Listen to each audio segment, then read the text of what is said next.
Public input tonight is Deborah. If you could just come up to the podium, state your name and address for the record, please. Deborah Higas, 410 Carruthers Lane, North Huntington. I'm here to ask every commissioner to vote no on access to Laurel. Anyone that lives there or driven that road knows the dangers. I've lived there for 18 years. As part of the guardrails out now, there's constant wrecks on that road.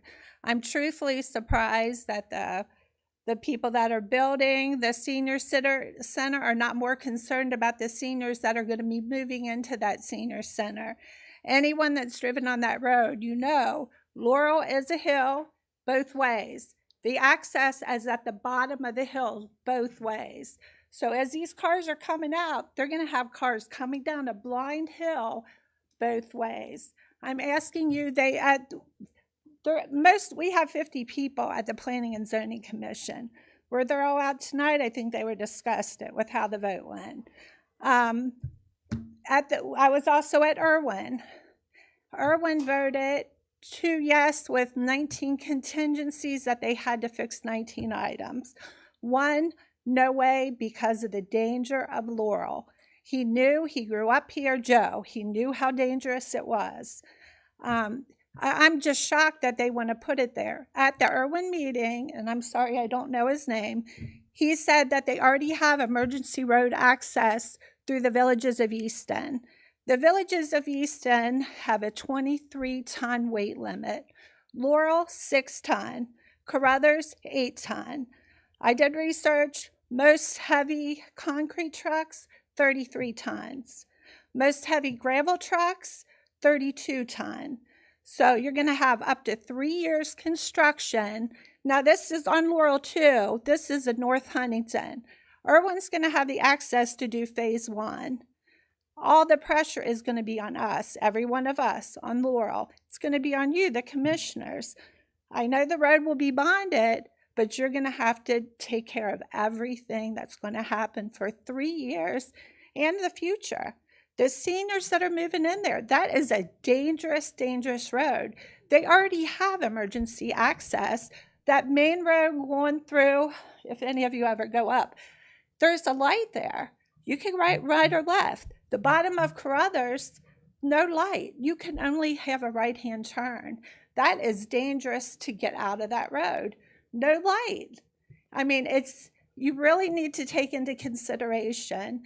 At the last Planning and Zoning meeting, Virginia was there, she voted too, or didn't vote. They based their study on they had a 5-year road survey done. It was done in 2017.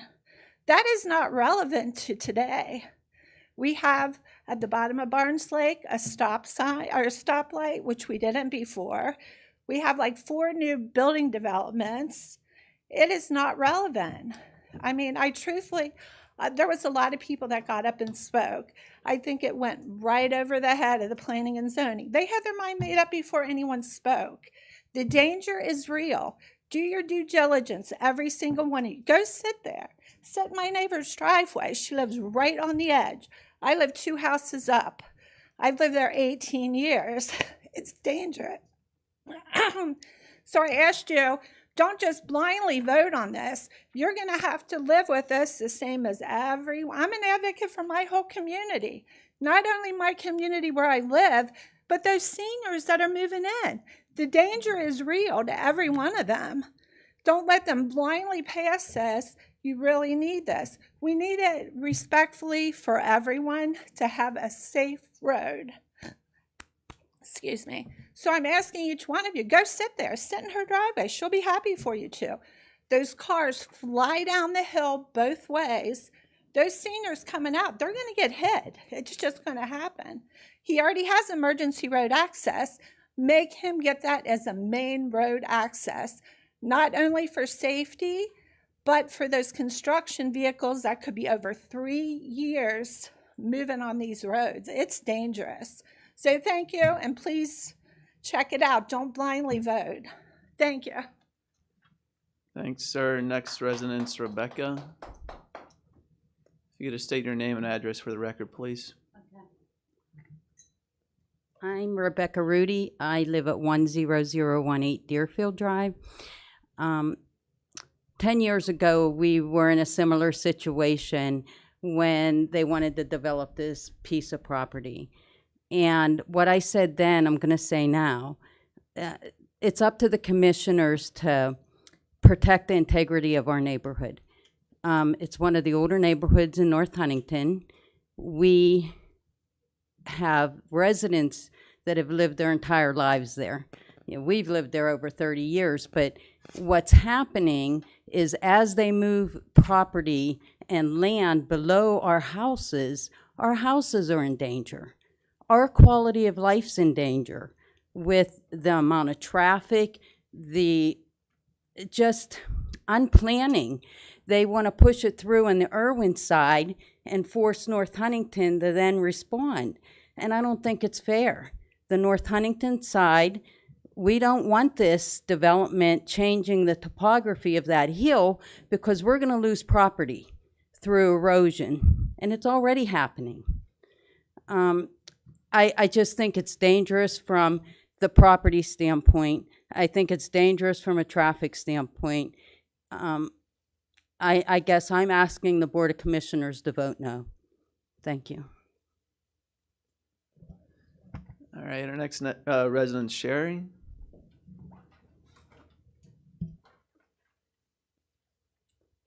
I'm Sherry Bennett. I live at 406 Carruthers Lane. I'm directly across from the facility that you're going to build, or hopefully you won't build. So we listened to them last week, and they said they did a traffic study in 2017, and they go, we've only had 4 reportable accidents since then. I said, I can give you 4 reportable accidents in the past year, and I gave them all the list with the bus, the electric, somebody that trashed my whole hillside. We had the police were there. They towed it out. Plus, we had the other Enterprise truck that wiped off the whole guardrail. If you drive down it, you can see that. I get woken up constantly in the middle of the night because there's accidents there, and some of them are just fender benders, but there's police there. I don't know that they report it, but I've had 4 reportables since June. They said, oh, there's only been 4 reportables in 5 years. When people leave my driveway, which comes right out into the middle of the intersection, I have to guide them out of there because the traffic, because people almost hit you. I've lost trash can lids and had to cross the road and almost been killed because they come flying up Carruthers, round the bend, and almost hit me. And I've been there 26 years. This past week, actually, is my anniversary. And I used to look over these beautiful woods deer running, all these animals. Now it's just like they keep tearing it down. It's a nightmare. And I said, people are on next door, they're screaming, you don't care about low income senior citizens. I'm a low income senior citizen. I collect my Social Security. I'm in my 60s. I said, it's not that. I said, I don't care if you build multi-million-dollar houses across the street. That has nothing to do with the issue that we're talking about. It's dangerous. There's no stop sign coming up the hill. People go, don't put a stop sign up the hill because we need the momentum in the winter to swoop around that bend. They ended up in my yard. I've had seven insurance claims on that, never got paid for one. 4 of them were terrible in the thousands of dollars. It's tons of issues. Oh, she wasn't an authorized driver. He didn't have a license. Please, I'll come back and fix it. Never showing up. That's the worst intersection. And if this goes through, I'm probably going to move. It's terrible. It's a horrible place to be. And we're begging you. I'm not asking you. I'm begging you. Please don't let any more people come up here. You can tell Joe Schuster, he's building the hell out of Barnes Lake, and you have Ryan Homes, you have Falcon Ridge, you have Miranda Homes. They're all building all along Barnes Lake, and everybody goes, oh, I'm not going to go through the shopping center to get up there. I'm going to cut up Carruthers Lane, and they shoot up there 1,000,000 miles an hour. And my sister lives in Naples, Florida. She goes, how do you live here? The traffic's horrible. I can't even sleep here. It's terrible. And then, I don't know, I know Zach's the only one that this affects, but if anybody else lives in that area, you would definitely vote no for this, because it's horrible, and we're begging you to not do this. Thank you. Thank you. I appreciate it. And I believe our last resident's Lynn. Just name and address for the record, please. Well, technically, I have 2 addresses, Okay. I guess. My name is Lynn Brackney Maring, and the address, I have my father's house, which is, I am executor of his estate. His Okay. is 9998 Deerfield Drive. Thank you. My address is 590 Coventry Court. So, Okay. but I'm here and speaking in regards to the plans they want to do for this. My father moved out here 61 years ago, built this house. He moved out of the city to come to the country, to the farmland. There's no farmland here anymore. They want to come up. They're going to come up. I told the planning commission, I went to his house the one day. I'm over there and I hear all this tap, tap, tap, tap, tap. And they're down there doing core samples 10 feet from his property line. And I looked at the plans and that, and they have the tree line on the plans over his property line. He owns right past the tree line. This is detrimental to the property for all the backs of the people. They're going to tear that hill out the whole way up. Even though his property, his yard comes out and then he goes down a hill and it levels off. That's the horseshoe pit. And then that's where his property ends.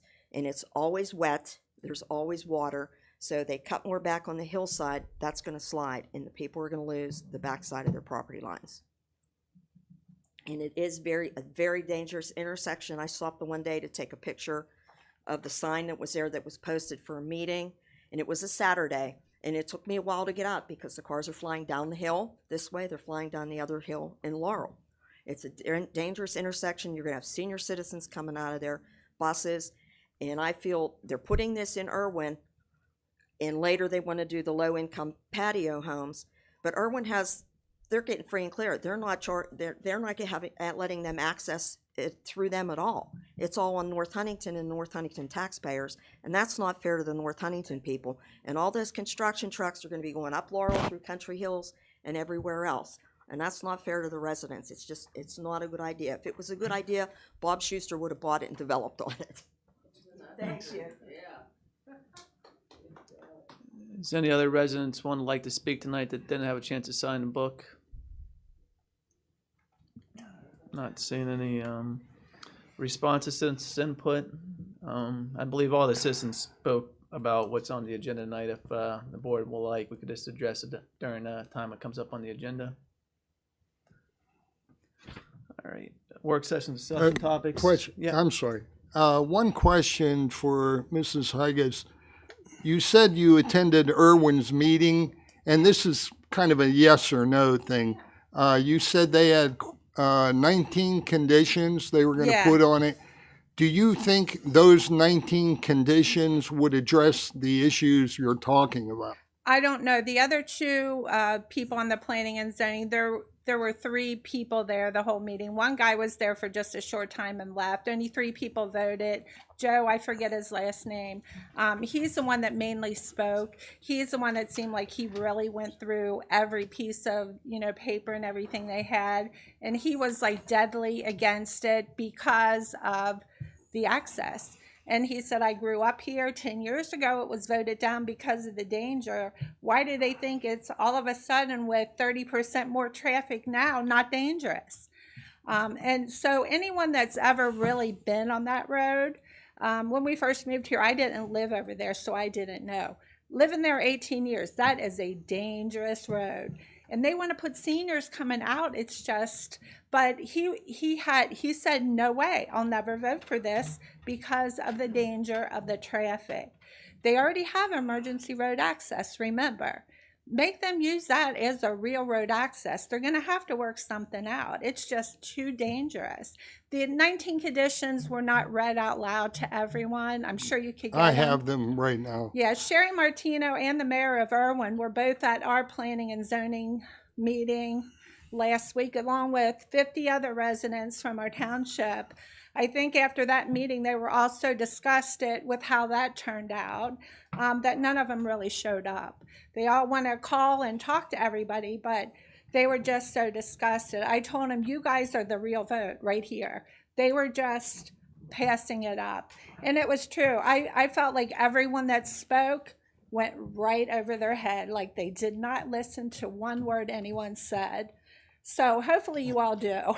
Okay, Thanks. thank you. It just, I see these aren't really conditions so much as a request for more information on the development and more records and more design specs maybe. But thank you. Maybe do a current traffic study would be helpful. Right. Yeah. 2017. Right.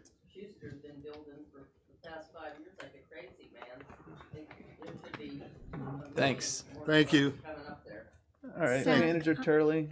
Yeah. Zach, I would like to also address one particular thing that you said. As a person who's on the Planning Commission, I know none of us had our minds made up prior to that. And if you look at the motion that was made, there were contingencies on that as well. And we're still waiting for additional information on that. Thank you. Manager Turley, work session discussion topics. Okay. The first item is the Lincoln Corner Plan escrow reduction of the remaining balance of $10,073.95 as per the township engineer's memo.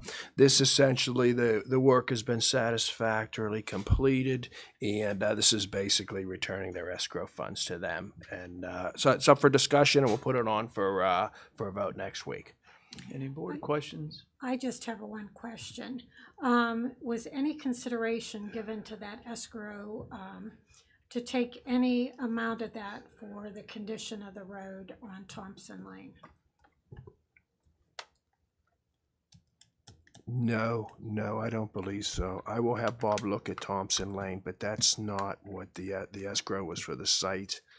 This improvements at the site. I believe the escrow account is just to cover site inspections when our engineer goes to the site to spend the man hours there. So we didn't have any money to bond that road at all? For the site itself, that's what the bond covered, the initial financial security. Okay, thank you. Yeah, I also have concerns about if, as long as everything's okay on North Thompson there. I know it got tore up pretty good there.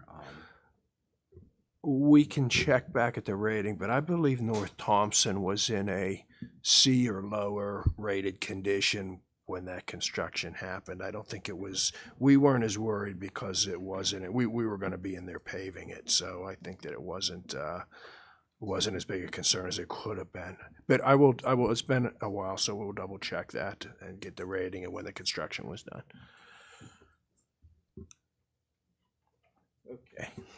The second item, there was a request to have township support for an Earth Day cleanup project, which is scheduled for Saturday, April 23rd, 2022, and that's for discussion.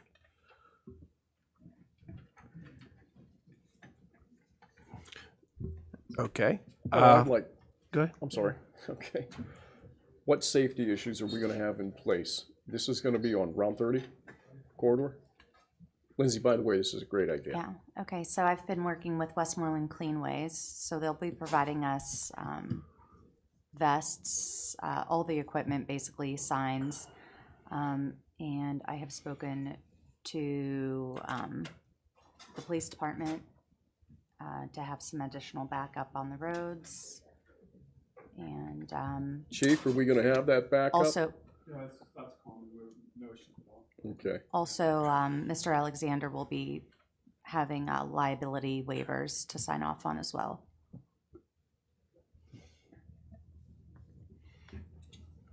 Okay, that'll be on. When you say us, who do you mean?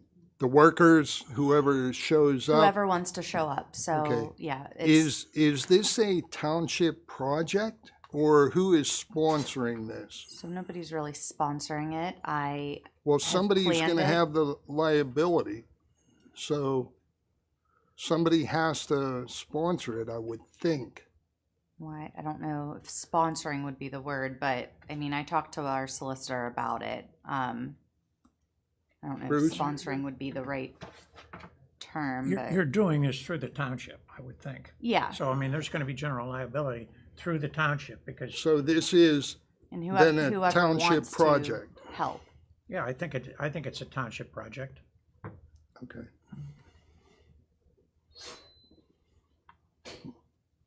I don't remember voting on that. Yeah, Lindsay brought it up as a project she wanted to start to try to clean up for Right. Earth Day. and So I was she just asked trying to about putting clear if on it the was agenda for- Clean Ways that was Yeah. doing it or us, Mhm. the township. Okay. So it's the township. Clean Waste is backing us for this Okay. Earth Day, so it's, So there should be a motion next week. Yes, Correct. it'll be on next Okay. week. yeah. It'll be on next week. So so Westmoreland Cleanways is sponsoring it in a way? I mean, I wouldn't. I don't know if They'll I be think helping we're with support. sponsor, but Yeah. they are providing the supplies, so we won't have, it's not gonna cost the township any expenses. So they're giving us all of the garbage bags, the vests, the gloves, all of that. Will people be wearing hard hats and ankle boots up over their ankles? I don't know anything about ankle boots or hard hats, but I'm going out to the Donahoe Center at the beginning of next week to pick up the supplies, so I can get back to you on that as far as Okay, hard hats or ankle. that boots. should be recommended, that people wear Okay. good sturdy over the ankle boots and helmets. Okay. Any other discussion? Yes. The only thing I would ask is timeframe and when you guys get a solid number, maybe how many volunteers Sure. and location. So we're meeting at 9:30 at the townhouse building. We can That's talk, what I- if you guys make the motion, we can work on it. That way we can see if we can handle this shit. Okay, thank you. Okay, item 3 is a proposed ordinance number 2280, restricting right turns from Route 30 eastbound to Mountain View Place as per the PennDOT letter. And if you know this intersection, this is one that has some bad geometry and some poor turning radius, and it creates a number of issues trying to make that turn. And this goes back, I think, a year or so, but we recently received a letter from PennDOT essentially authorizing us to restrict the right turn movement. So this is there for you to be on for next week for discussion for today and a vote next week to advertise the ordinance for what would be a May vote on the ordinance. Any discussion? Okay, item 4 was a request we received concerning Robin Station Road, or at least a section of Robin Station Road, to conduct an engineering study related to the posted speed limit. This, again, is on for discussion. This is this section is state-owned, and the action would be essentially to request a speed study from PennDOT. The decision is going to be theirs. The study is going to be theirs. This would simply be requesting this study. We are in the process of collecting some speed data. The police are collecting speed data, and this stretch is near Linshan. But that may be available before Wednesday. I'm not sure, but regardless, we're just going to collect and see what the 85th percentile is and see what the speeding conditions are. But the actual study for any speed reduction decision will be made by PennDOT. This is simply going to be a request that they look at the current posted speed. What is the speed limit that's posted there now? That's 35 miles per hour. Okay, so that'll be on next week too, and then if that passes, we'll send a letter to PennDOT. The next item, item 5, is an action to appoint Joshua Steele to the position of Planner GIS Coordinator at a salary of $47,500 per year, starting on May 2nd, 2022. So moved. Second. Discussion? Only thing I had, this is really not a creation of a new position. We're kind of backfilling a position that Director Fonte's been graceful enough to fill 2 roles in for quite some time now. So it's not a new position. We're just actually filling a position that Ryan's been filling in for 2 spots for a little while now. Well, with all that stress, I have one question. How do you retain all your hair on the top of your head? Because It's going, man. It's going. you know what? We need to act on this immediately. I don't want to see him end up like me. All right, is there any other discussion? We had a motion and a second. All those in favor by state and aye. Aye. Opposed? Motion passes 7-0. Item 6 is an action to appoint Harry Falk as the Township Manager at a starting salary of $106,000 per year, including a 6-month severance agreement. Motion to approve. Second. Discussion? All in favor by stating aye. Aye. Opposed? Motion passes 7-0. Item 7 is a discussion item for the Kearney Property Drainage Easement Tax Map number 540610-0-179, and this is in a township storm water facility that was not constructed within the easement. So this is really some housekeeping, really, but it would be on next week for a vote, and we'd like to get it approved so that we could get the easement recorded in its proper location. Okay, item 8. I'm sorry, everything's good with this property owner, and everything's good? There's no issues? Yes, there were some back and forth with a few items, but that's all been resolved. Okay. And the issue is that the facility is where it is, and we really need an for some reason whoever put it in did not put it where the easement was. So we don't have any explanations for it, but we just needed to clean it up, and any issues with the property owner have been resolved. Okay, good. Okay, item 8 is a discussion item concerning township emails. So I brought this up to Manager Turley. A resident emailed me about not all the commissioners were using a township email at nht.pa. And I was unaware of this, and so I just brought it up that I would like to make a policy for the township that all township communications from staff or consultants will be sent to a township-provided email at nht.pa.us. And then all that the township website will list that email on our township website at nhtpa.us for all township commissioners.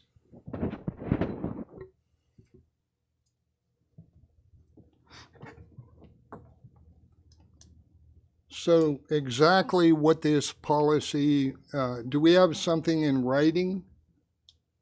I sent do something you- to Manager Turley and to Mr. Alexander. I don't think it got onto the agenda, Right.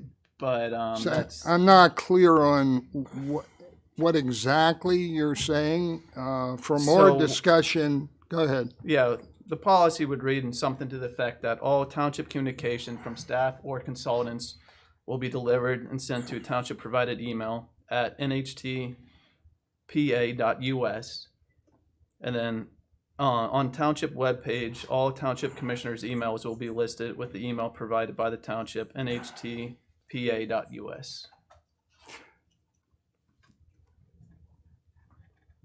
For more discussion previously, you said you brought this up. It's all about me.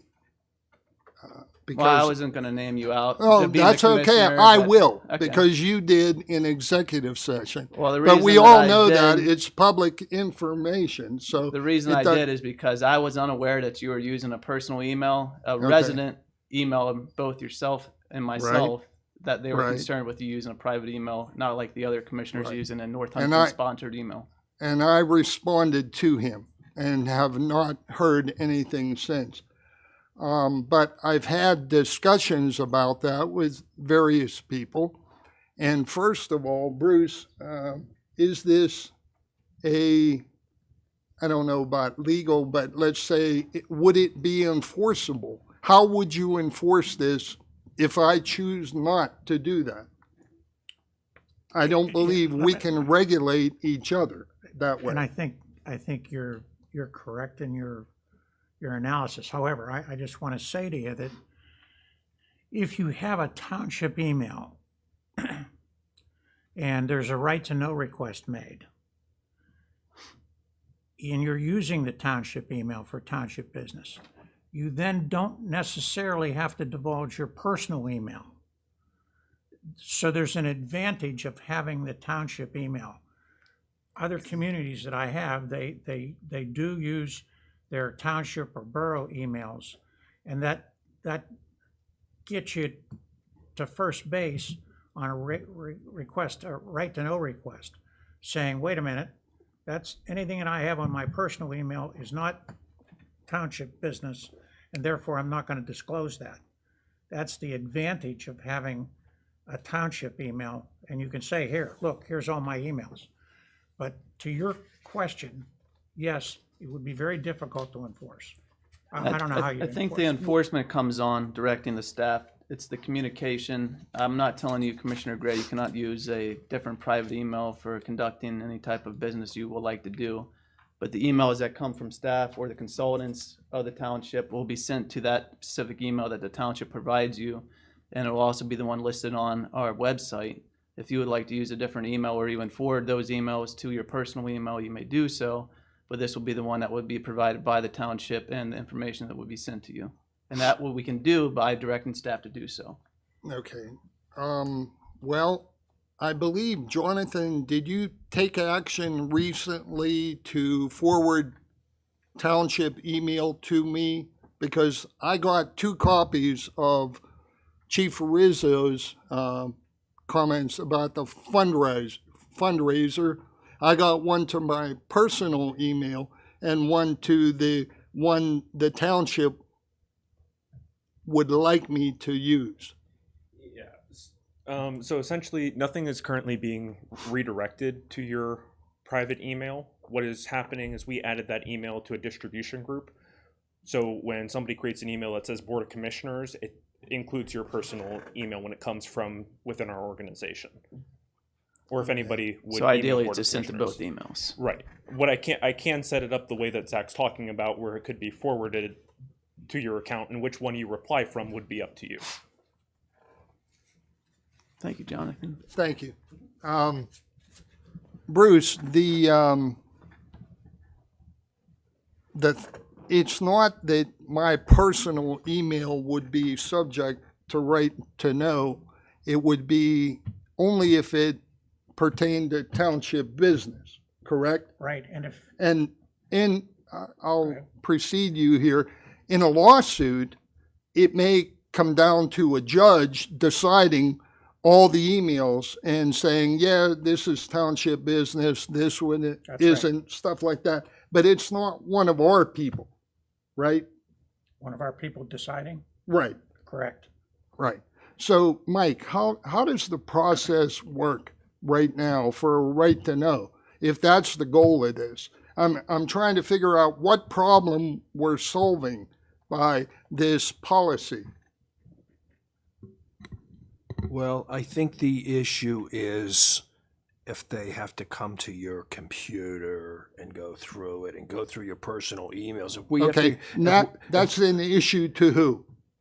well, if we get a request, I think it might be simpler, or just we can see what's been sent to the we don't Okay, have to without involve- coming to me Yeah, we don't is have. the idea.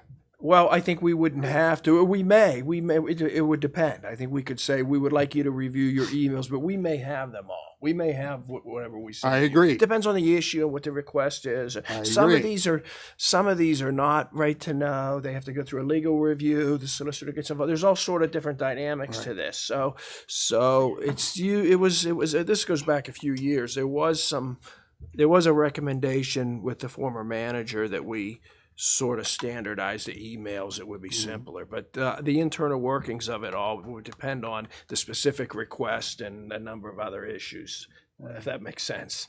It does, but I'm not inclined to do that, and I believe we should maintain a level of confidentiality with our constituents, subject to every right-to-know request or legal case. You know they're going to come out.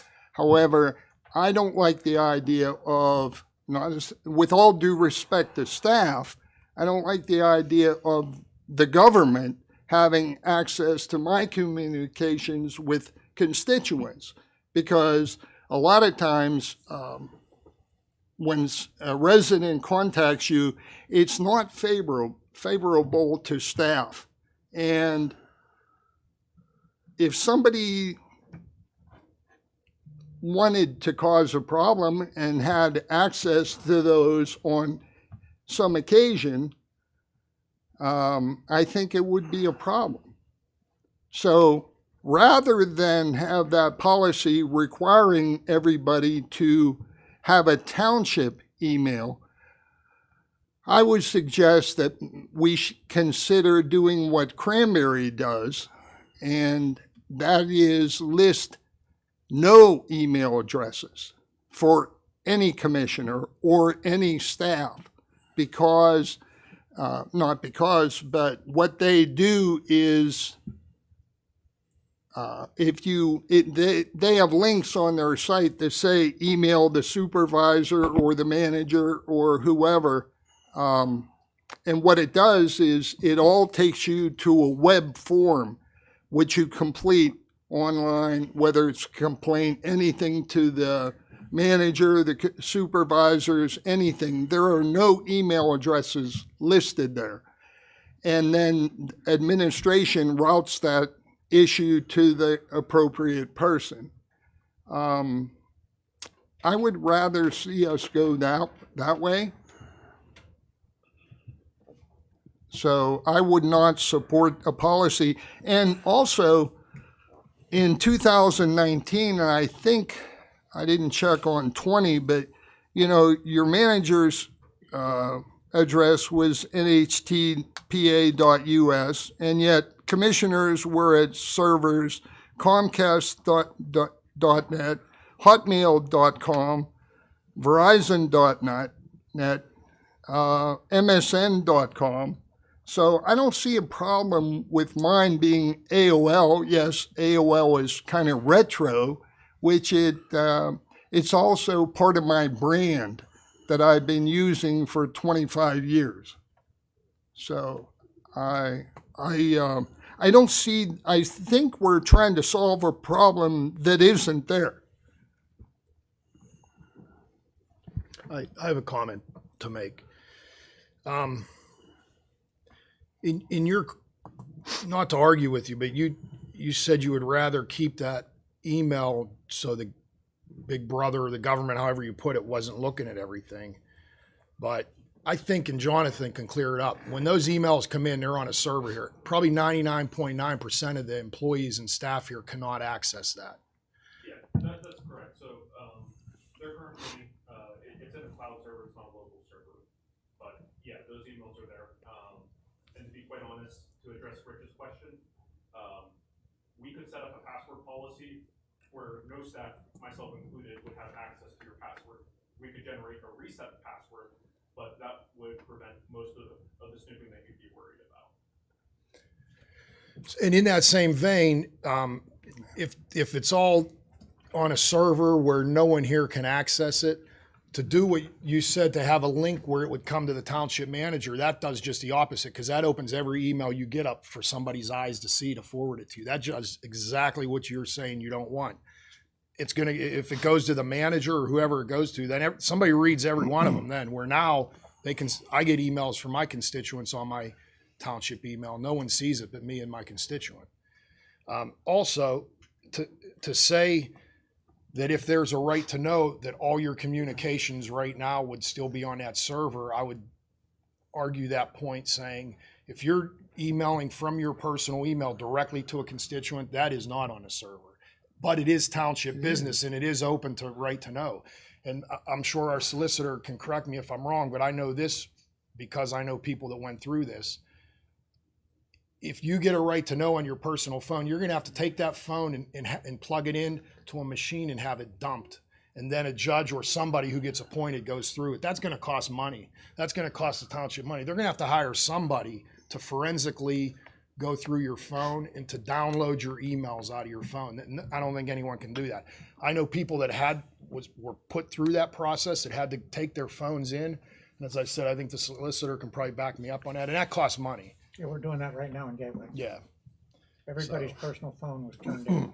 So I would support this. I mean, just for those reasons. And again, I agree with the way that our president said it would be written, where any communications coming from the township would be on your email, on your North Huntington email. If you choose to use a personal going back and forth, that's up to you. No one can stop you from doing it. But there again, I think at some point, if there's a right to know on your personal phone, it's going to cost the township money. We're going to pay for your phone to be forensically examined. I appreciate your concern for me. I actually talked with Dan Santoro. I didn't talk with it. I reached out to him. Dan Santoro is the Cranberry Township manager. And I asked him why they did things the way they do with a web form. And he said, quote, an IT security audit several years back recommended we immediately take all email addresses off of our website.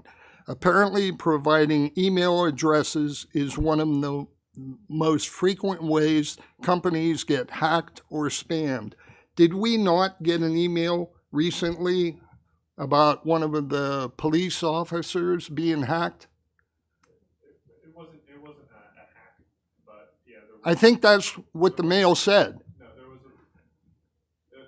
yes, it was a security incident. It was not a hack. There was compromised information.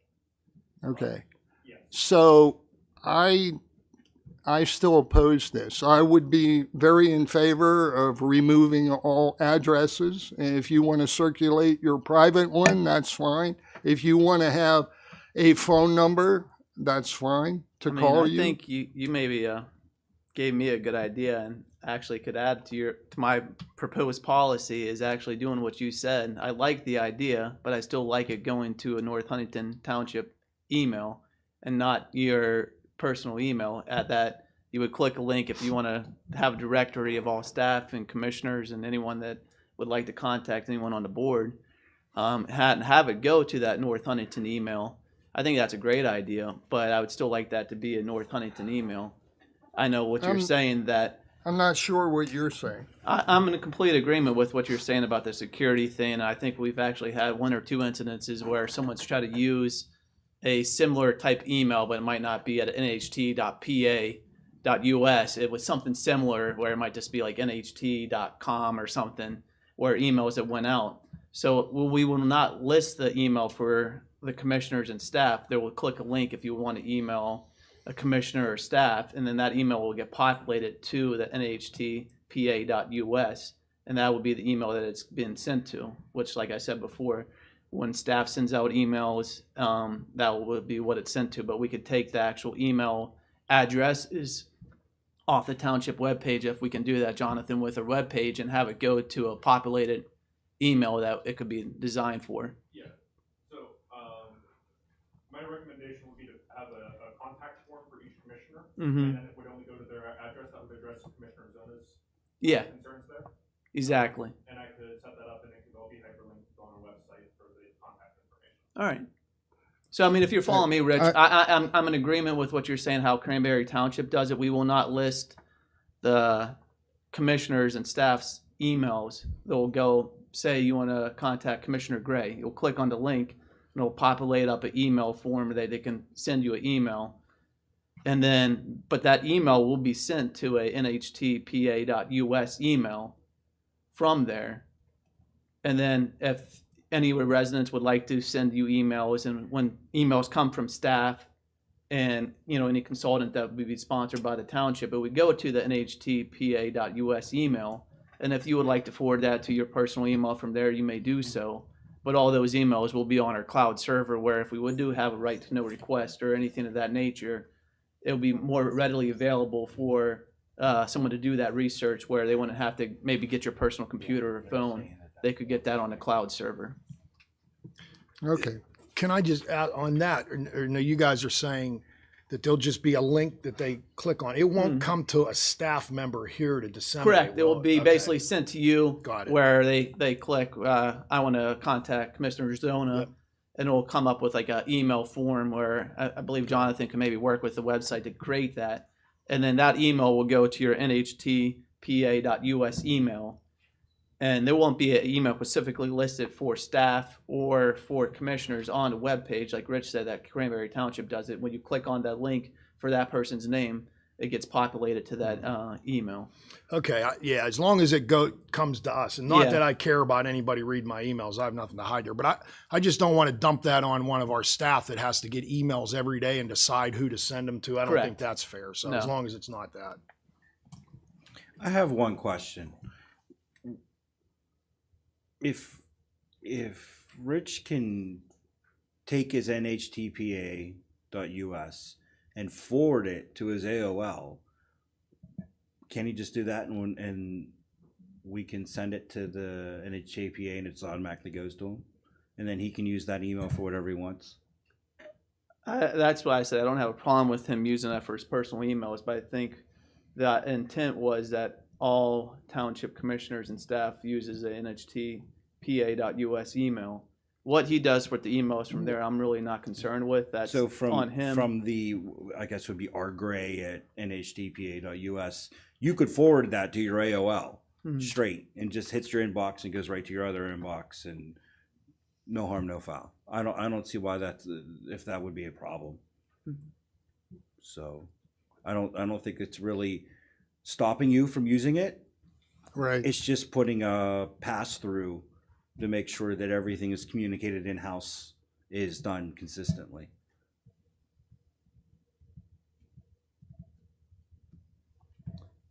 My personal opinion on it is I want it to be easy for constituents to reach us, not to be harder. And I want things to be transparent so that they're open to the public rather than closed to the public. Yeah, I think our fellow Commissioner Eric said his phone number multiple times at our meetings, and I know my phone number is listed on our webpage and my email, so I mean, I don't mind people contacting me by any means. So I do agree with you, Virginia. We should be there to be able to be contacted by the public for when they have concerns. And I have to say, the way that some municipalities have that set up, there isn't a telephone number. When you need an answer right then from somebody, there's not a telephone number where you can pick up the phone and call somebody, and we should avoid that here. Is there any other board discussion? Okay, so we're gonna have an item on the agenda here. We tomorrow's a holiday. So we made the agendas up today. In fact, Julia, the books are ready. The books, so they can pick them up tonight. But we didn't know, this wasn't worded. This is a township email. I don't have it in front of me. How do we word that? So it's not, we may have to just read the language into a vote. That's all. That shouldn't be a problem. Yeah, It's it's not a not gonna problem. be ready unless we update the agenda Monday or so, but I think it's okay to leave it the way it is. If there's no other changes necessary, then the agenda should be good. So we won't have to change it. But if we do, we will do. But we don't have the we just read the language in Okay. next Wednesday. It's just going to say township email policy Okay. vote. Okay, and that's the end of the That would managers. satisfy, That's the As end. long as it's on the agenda. okay. And that's the end of manager's work session. All right, thank you, All right. Manager Turley. Commissioner Gray, you had something? Yeah, I do. Back to the email. I'm just dwelling on all of the things that were said here. I guess I may have to wait and see how it's written, but what I would like to do is have, if you're going to insist on a township email being on the site and remove my email from it that's currently on there, then I would like Jonathan to set it up that any email that goes to your website is automatically routed to my personal email. Yeah, I think Jonathan So, said he could set that up You for can do that? Okay, It would be just like almost like a double link. It How- would send to both emails. all right. I'll, It won't get any replies. So any replies that are in your private account, I won't be able to do anything with those. But anything that comes into that email address will go to your private email address. okay, and I want to say you already did that happen? Explain Chief Rizzo's memo. I got 2 copies. One appeared to be addressed to the township or Gray, and one appeared to be addressed to me, NHT Ward 4. Jonathan stated when anyone from staff sends an email to the Board of Commissioners, both your emails are listed onto that attachment for a group of Board of Commissioners. Okay, So both and your that will NHTP continue? Okay, We should have all gotten two. I know I did and Jason did, so. okay. All righty. Thank you, Manager Turley. Anything else on manager's report? All right, plan and engineering topics. Director Fonzie? Yeah, in addition to the conditional use for the backyard chickens, we also had 4 subdivisions and 1 site plan at the Planning Commission. The first subdivision is subdivision 4 of 2022. This is the Maury consolidation. This is in Sunset Valley at the intersection of James Street and Walter Street. And Brandy Maury owns 2 lots currently. They are side by side. The one lot has a shed by itself, and she's looking to consolidate to make the shed legal into one lot. Once the consolidation occurs, the total lot will be 0.41 acres. So she's well over the minimum dimensional requirements in that zoning district, which is R2.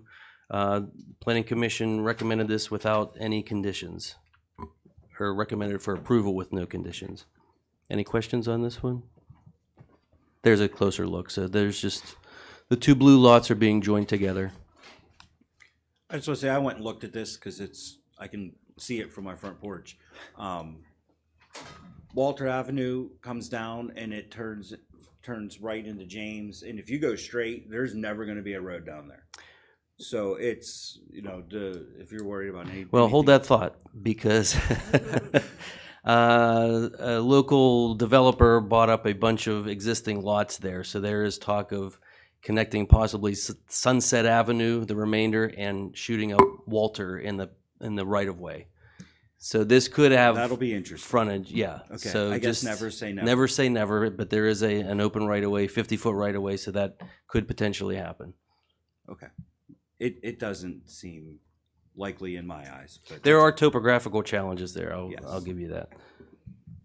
Okay. Any other questions on that point? Okay, the second subdivision is subdivision 5 of 2022. This is the Walsh Steiner Garlow plan. This is located over in Sheridan Terrace on Reed Street, and Mrs. Walsh owns 3.97 acres. So basically the yellow polygon, she owns the majority of, except for this little portion down here on Buchanan, and that's owned by Mr. Tom Steiner. Mrs. Walsh is looking to reduce the size of her lot for maintenance reasons. So Mr. Steiner on Buchanan is offering to purchase almost the balance of her lot, leaving her with just under an acre. So the Walsh lot is the blue lot there. That's going to be reduced to 0.99 acres. And then Mr. Steiner's going to add 2.64 acres to his lot. That's the yellow lot. The orange shaded T is the actual access to Reed Street, and that will remain an access easement for the Walsh lot. There's an existing driveway that leaves the Walsh property and goes up to Reed. However, this may look like a landlocked piece, but it's not, because actually down here on Buchanan, there is a 20-foot alley, an open right-of-way that provides legal frontage to the Walsh lot, even though she wouldn't be using it. But on paper, it's a legal lot. But then the other interesting thing with this survey, there was an error discovered. So there's a neighbor to the north, Mr. Garlow, and it was discovered during the survey that he built his house entirely on Mrs. Walsh's property. This was in the early 80s. So there's also going to be a land swap to make Mr. Garlow's home legal. He's going to get approximately just under an acre from Mrs. Walsh. So that green lot is the part that Mrs. Walsh is giving up to Mr. Garlow, and his house actually fronts on our way, which is a small alley-type road, which has about 4 homes on it. So that fixes that problem. So there are no conditions with this. Planning Commission recommended for approval.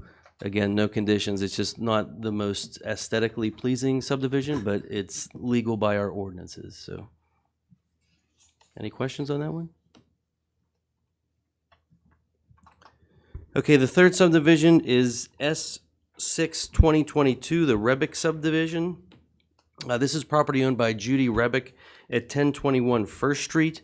This property was actually brought through planning in 2019, where Ms. Rebick added some property along the bend on Walthour Drive here, and actually split it was a vacant lot 12 of the original Walthour plan with the neighboring property here, Mr. Ditka. So they created this piece in 2019. Now Ms. Rebick would like to subdivide off just over 2.1 acres with frontage on Walthour Drive. You can see the darker shaded blue. That's the newly vacant lot that's going to be created.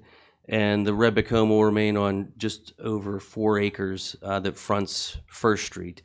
The interesting thing with this is that there was still a sewage tap floating out there from the original Walthour plan for the vacant lot 12 that was never built on. So NHTMA is okay with having this newly created lot use that tap since it's already paid for.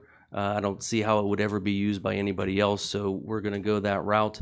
So being that they have the sewage planning, there's no additional conditions that were needed on this plan. And it was recommended for approval by the Planning Commission. Any questions? Okay, the last subdivision I have is S7 of 2022, the Cypress subdivision. This is over off of Wilshire Drive. Cypher Lane is a private lane. And again, this was a non-conforming situation where there's 2 homes existing on 1 lot. So Kenneth and Lori Cipra of 10350 Cypher Lane own this piece, and it's 2.257 acres. So what they want to do is create a line in the middle to separate the houses. They still have nonconformities because the structure on the darker shaded lot infringes on the front yard setback, and the lighter shaded lot structure infringes on the rear setback. But again, those predate our ordinance. But this is definitely correcting the 2 dwellings on 1 lot stipulation from our zoning ordinance. So they both have legal sewage laterals that go to a main line, so there's no need for any extra sewage planning. Again, no conditions on this plan, and Planning Commission recommended it for approval. Questions on this one? Okay, and then lastly, I have site plan number 6 of 2022. This is the Grandview Senior Residences. We've been talking about this. This is a 2-phase project where right now in phase 1, Irwin Borough is recommending a 50-unit apartment building. However, the access to that building is through land owned by the Westmoreland County Housing Authority that will access the site through a driveway that attaches to Laurel Avenue. No building is being proposed in phase 1 in North Huntington. Any buildings in North Huntington will be part of the phase 2. Don Housley is here, who reviewed the plan on behalf of North Huntington from KU Resources. He got into depth with the traffic study, and he just got some revisions from the applicant this week, and he can bring you up to speed on that. But before I turn this over to Dawn, I just kind of want to clear something up. I keep hearing from some of the residents and in the paper that this was voted down 10 years ago, or it's been voted down multiple times. I can assure you, I've been here 16 years, and there has not been a formal application that has come through Planning Commission or come through the Board of Commissioners in relation to this site that was ever up for a vote. So I'm not sure what that article, I know Virginia and I talked about that article. She's quoted in there. The dates in that article do not match up to our Planning Commission meetings. I don't know if something was confused with Irwin Borough, but as far as North Huntington Township is concerned, we have never reviewed or voted on an application in this area. I don't think, to go what you're saying with Director Fonzie, I don't think it was an application. I believe the developer, Crack, he came and he talked at the planning meetings, telling them his intentions for the property, but I don't think he ever formally put, and I think that's maybe where the confusion was. It was never a formal vote as a subdivision land development application process. Yeah. He was just talking to the planning that this was his intention for the property, and I think he kind of got basically bad news from the board at that time that they weren't really interested in hearing it. It wasn't a formal plan put to a vote, but I think he came to speak to the board at that time, with the planning board, what his intentions was for the property. Okay, because there was not even an advisory hearing. Yeah. Nancy and I listened to meeting recordings. We read the minutes. We didn't see any verbal evidence of this. So just, again, that's what we found doing our in-house research. Mhm. I'm going to turn it over to Don now, and he can take it home for you. Good evening, Commissioners. At the request of the township, we did a thorough review of the original application and reports, turned in a report dated March 28th, 2022, and a subsequent report based solely on geotechnical engineering comments, which was dated April 4th, 2022. The original report was 6 pages in length. The geotech report was 2 pages in length. Those were presented to the Planning Commission, and we went through an extended discussion. CEC has provided me with an update, which I went through, have not responded in full detail yet because it's still not a complete final revision. However, with your permission, I'd like to go through a couple of the comments in this letter and update you on some major bullet points, not the entire 6 or 8 pages. We'll keep it to bullet points. So the first thing I had concern with was I did not see any existing water line traversing down Laurel Road to the site project. They have defined that they've been working with the MAWC. They're going to do a long bore installation of a line, which would then put an existing line at this entranceway, which they would run then up through this proposed driveway back to the site with some hydrants added. The next issue we talked about was wetlands. I had concern because some of the grading that had been proposed on the site encroached into some what I saw was wetlands. And prior to a meeting, they hired and retained Morris Knowles and Associates to go back out and also do a secondary wetland investigation. The first one was done, we call it out of season. Winter had come in, and it's not appropriate to do those. You can do a preliminary, but we needed an update. Morris Knowles did an update. Mr. Pillsbury visited the site with the Conservation District personnel and the developers consultants, and they've determined that most of the wetlands that they had actually thought were wetlands in the wintertime turned out not to be wetlands. So there's only 2 now, and the new revised drawings basically miss those wetlands at this point. They're not affected as we had originally thought. So that relieved a lot of the questions. Specifically, a wetland delineation was conducted earlier in the day on March the 30th by Morris Knowles. Only 2 of the wetlands previously delineated are still covered wetlands, wetlands 1E and 1A. Street access, which was... Excuse me, Mr. Halley. Yes, sir. What were those letters? Those were how they identified them in their Yeah, but reports. What were they again? 1A and 1E. Alpha and Echo. Yes, sir. Thank you, sir. Yes. And if you... Okay, looking at the site on the TV, 1A is the one that looks like a triangle on the extreme left. It's an area, yes, thank you, Ryan. That area there, that is 1A. 1E is over here to the right, further to right. That one there is 1E. So those are the 2 remaining wetlands. So I do have a revised grading plan that shows they're now not touching those any longer. One of the more contentious items was the street access, which I'll get back to in a minute, but basically right off the bat, they had proposed a 26-foot drive lane into the site. Your code requests it to be 24, so they're over that.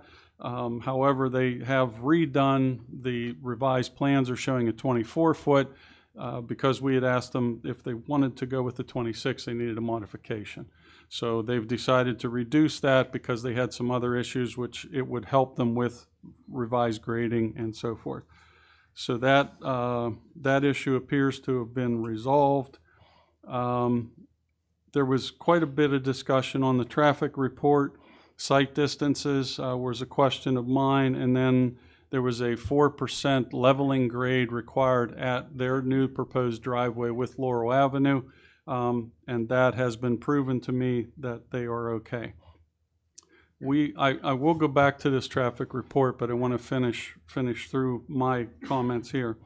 Monuments and markers, all exterior boundary corners are marked, and I suggested a waiver for the requirement for North Huntington Township to set concrete monuments. And the reason for that is, as you're aware, I'm a professional land surveyor, and I can tell you it is against the law for myself or any other surveyor to pull an existing monument, an iron pin, a stone, or anything else that someone else has placed prior to my getting to that location. It's against the law for me to pull those. It's also unprofessional and unethical. So even though the township says I'm to set a concrete monument, I cannot comply without breaking the law. So I support that waiver request to allow those pins to remain in place. So that will be something that you would vote on, that particular waiver request. I also had major concern with protection of adjacent properties and utilities.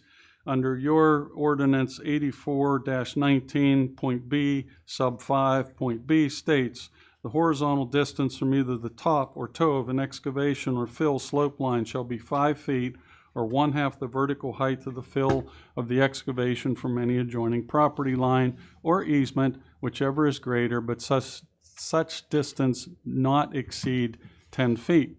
Near the entrance off Laurel Drive, a 30-foot cut slope was proposed that appears to begin at the property line of the adjacent single-family lots.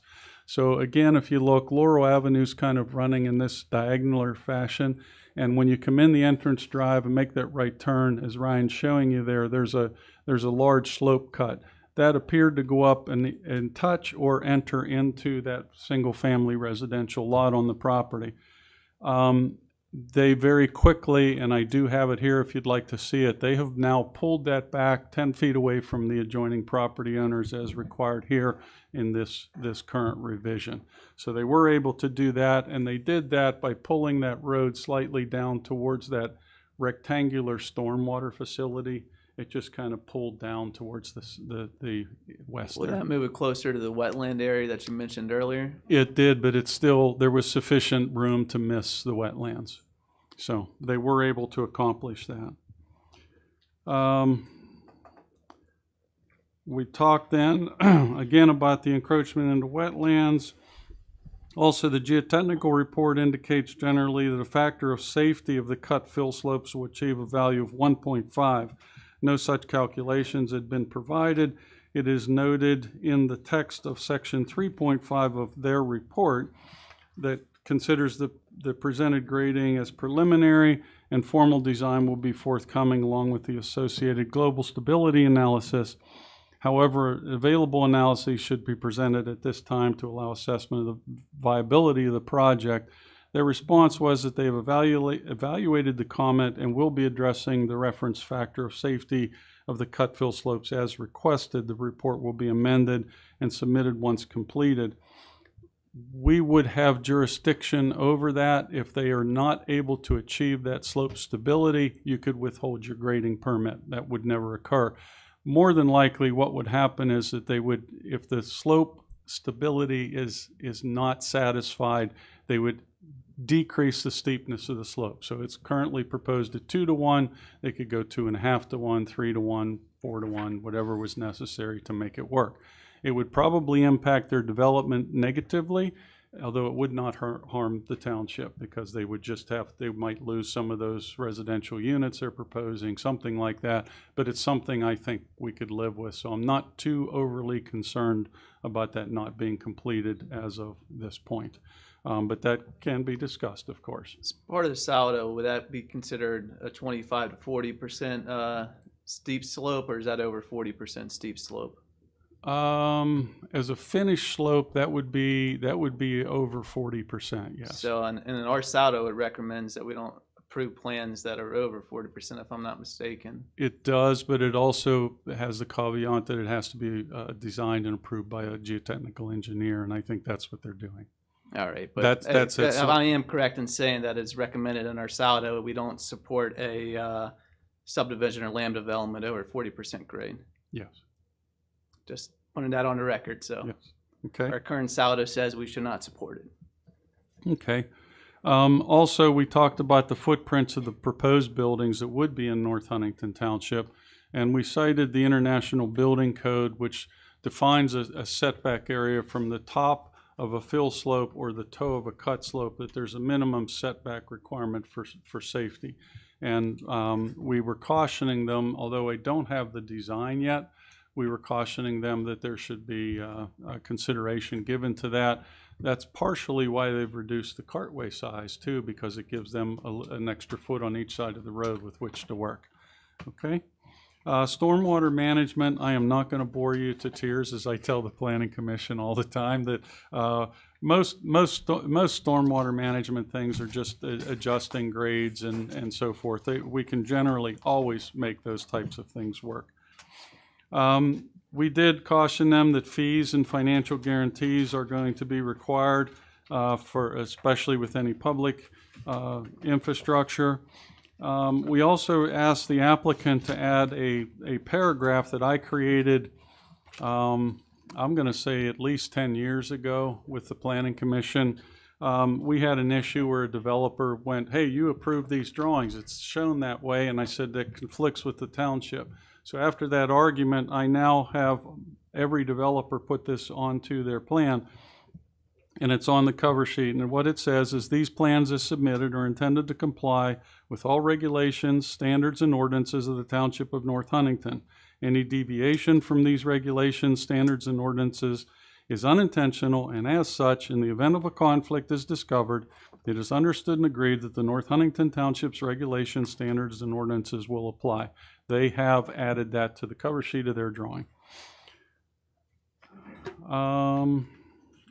And that, other than adding on the modification request to the cover sheet, that was it on that. I also got updates from the consultant from the Pennsylvania State Historic Preservation Office, Pennsylvania Historical and Museum Commission, that says all above ground resources. There are no above ground concerns for environmental. no archaeological concerns from the environmental review, no historic properties, no archaeological. I also had them submit to me what's called a PNDI, which is a Pennsylvania Natural Diversity Inventory Search. A PNDI covers conservation information on biological diversity, protected lands, protected streams, and other natural resources. It's to screen an area for potential impacts on threatened and endangered and special concern species. The four that responded was the Pennsylvania Game Commission, the Pennsylvania Department of Conservation and Natural Resources, Pennsylvania Fish and Boat Commission, U.S. Fish and Wildlife, all with the same result, which is no known impact. And then there's some supporting material to that. Okay, so that being said, because of the discussion on the traffic report, which I have a copy of here with me, I went back through and very detailed. I reviewed this on a page-by-page basis just to affirm what I had said to the Planning Commission, and that was that I saw no red flags in here. They have adequate sight distance. The traffic level of service was an A level. That did not deteriorate. I went through all of the findings of this report.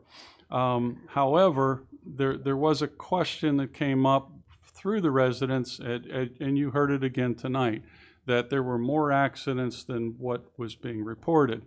It's my understanding that a reportable accident, and Chief, you may be able to help me with this, is it involves either a tow truck or an injury to a person that needs medical care. Is that correct? That's correct. Okay, so having heard that but listened to the residents, I took the liberty of calling Chuck Wooster of David E. Wooster and Associates, who has done work with the township many times, and the staff has allowed me to do these specialty engineering firms when necessary. So I asked David to do a full report on a review of this report, which he provided to me this afternoon.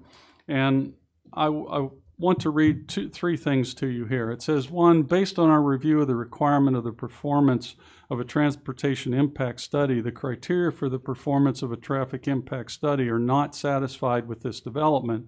Therefore, it is assumed the developer voluntarily performed the analysis. The transportation impact study was prepared assuming completion of both phase 1 and 2 of the project. We note that even assuming the full development of the site located in both Irwin and North Huntington, the total trip generation of the development is less than the threshold in North Huntington Township SALDO for the preparation of a traffic impact study. His conclusions are relatively simple. In our review of the CEC study, we find that the traffic study is prepared consistent with traffic engineering industry standards. Further, the CEC study is prepared consistent with Section 416 of the North Huntington Township SALDO. The results of the CEC study identifies that the proposed development will have no significant impact on traffic conditions with the environs of the site. We concur with all of their conclusions. So that made me feel comfortable with the report itself because I, as reported, am a land surveyor, not a traffic engineer.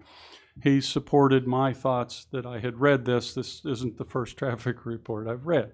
So, but I did call him and I talked to him about these incidents that don't involve this reportable accidents.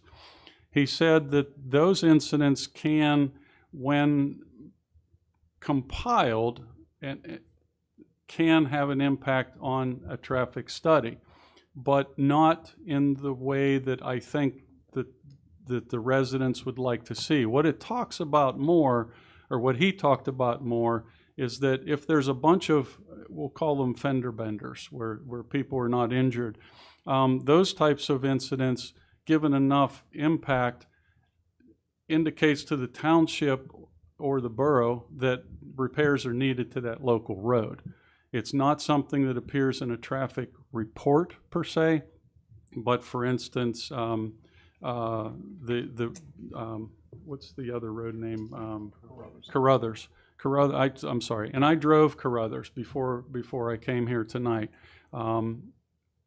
it's a narrow road. And especially if you go down Laurel and make the right onto Carruthers, it's very narrow. And fortunately enough, or unfortunately, I met a small dump truck coming the other way. We were both pushed out to the sides. The road definitely needs improved. I would concur with the residents that there is improvements needed. But I do understand that that's not a North Huntington issue. That's an Irwin issue. Yeah, part of the road's in North Huntington, part of it's in Irwin. The area that you're speaking of would be in Irwin Borough. Okay.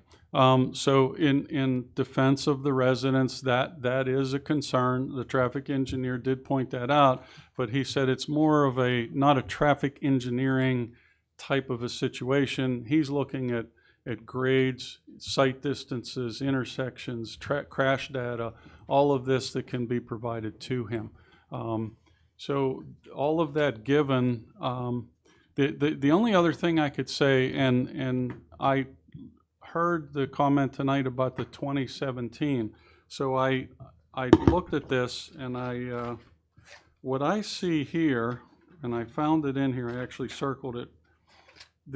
What it says is manual turning movement counts were performed at the intersection of Carruthers Lane with Laurel Avenue on Tuesday, December 14th, 2021, from 7 a.m. to 9 a.m. and 4 p.m. to 6 p.m.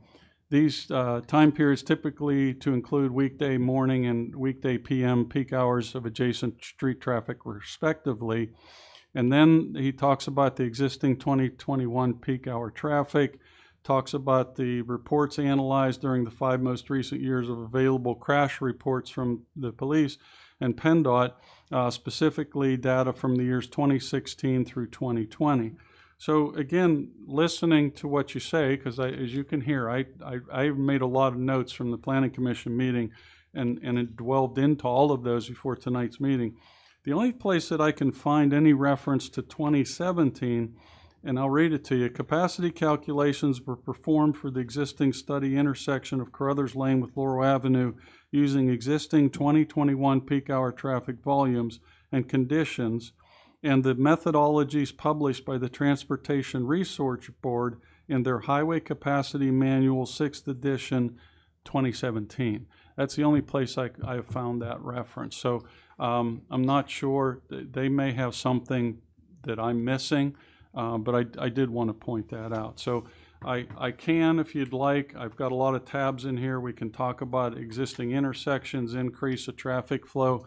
Generally, the flow counts are increasing 2, 3, 4 cars at peak hour rates, that type of thing. But I think I can help, and also the consultant is here to also defend his report if you'd like questions on that.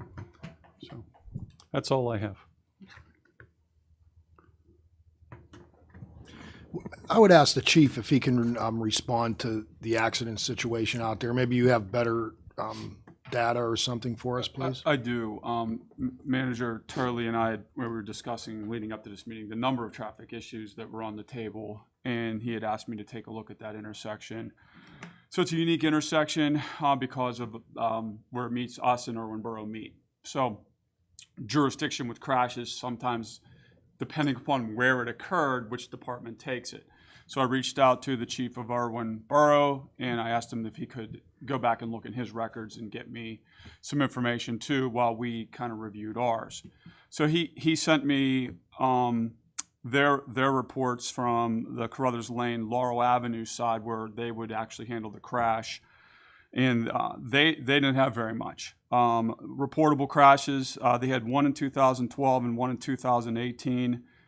And they had 2 non-reportable crashes, 1 in 18, 1 in 21, and then there was a hit and run back in 09. So the totality of it, 5 crashes from 09 to 21 on the Irwin side. We even had less. North Huntington Township, of 5 years of data, 3 reportable crashes, 1 non-reportable crash.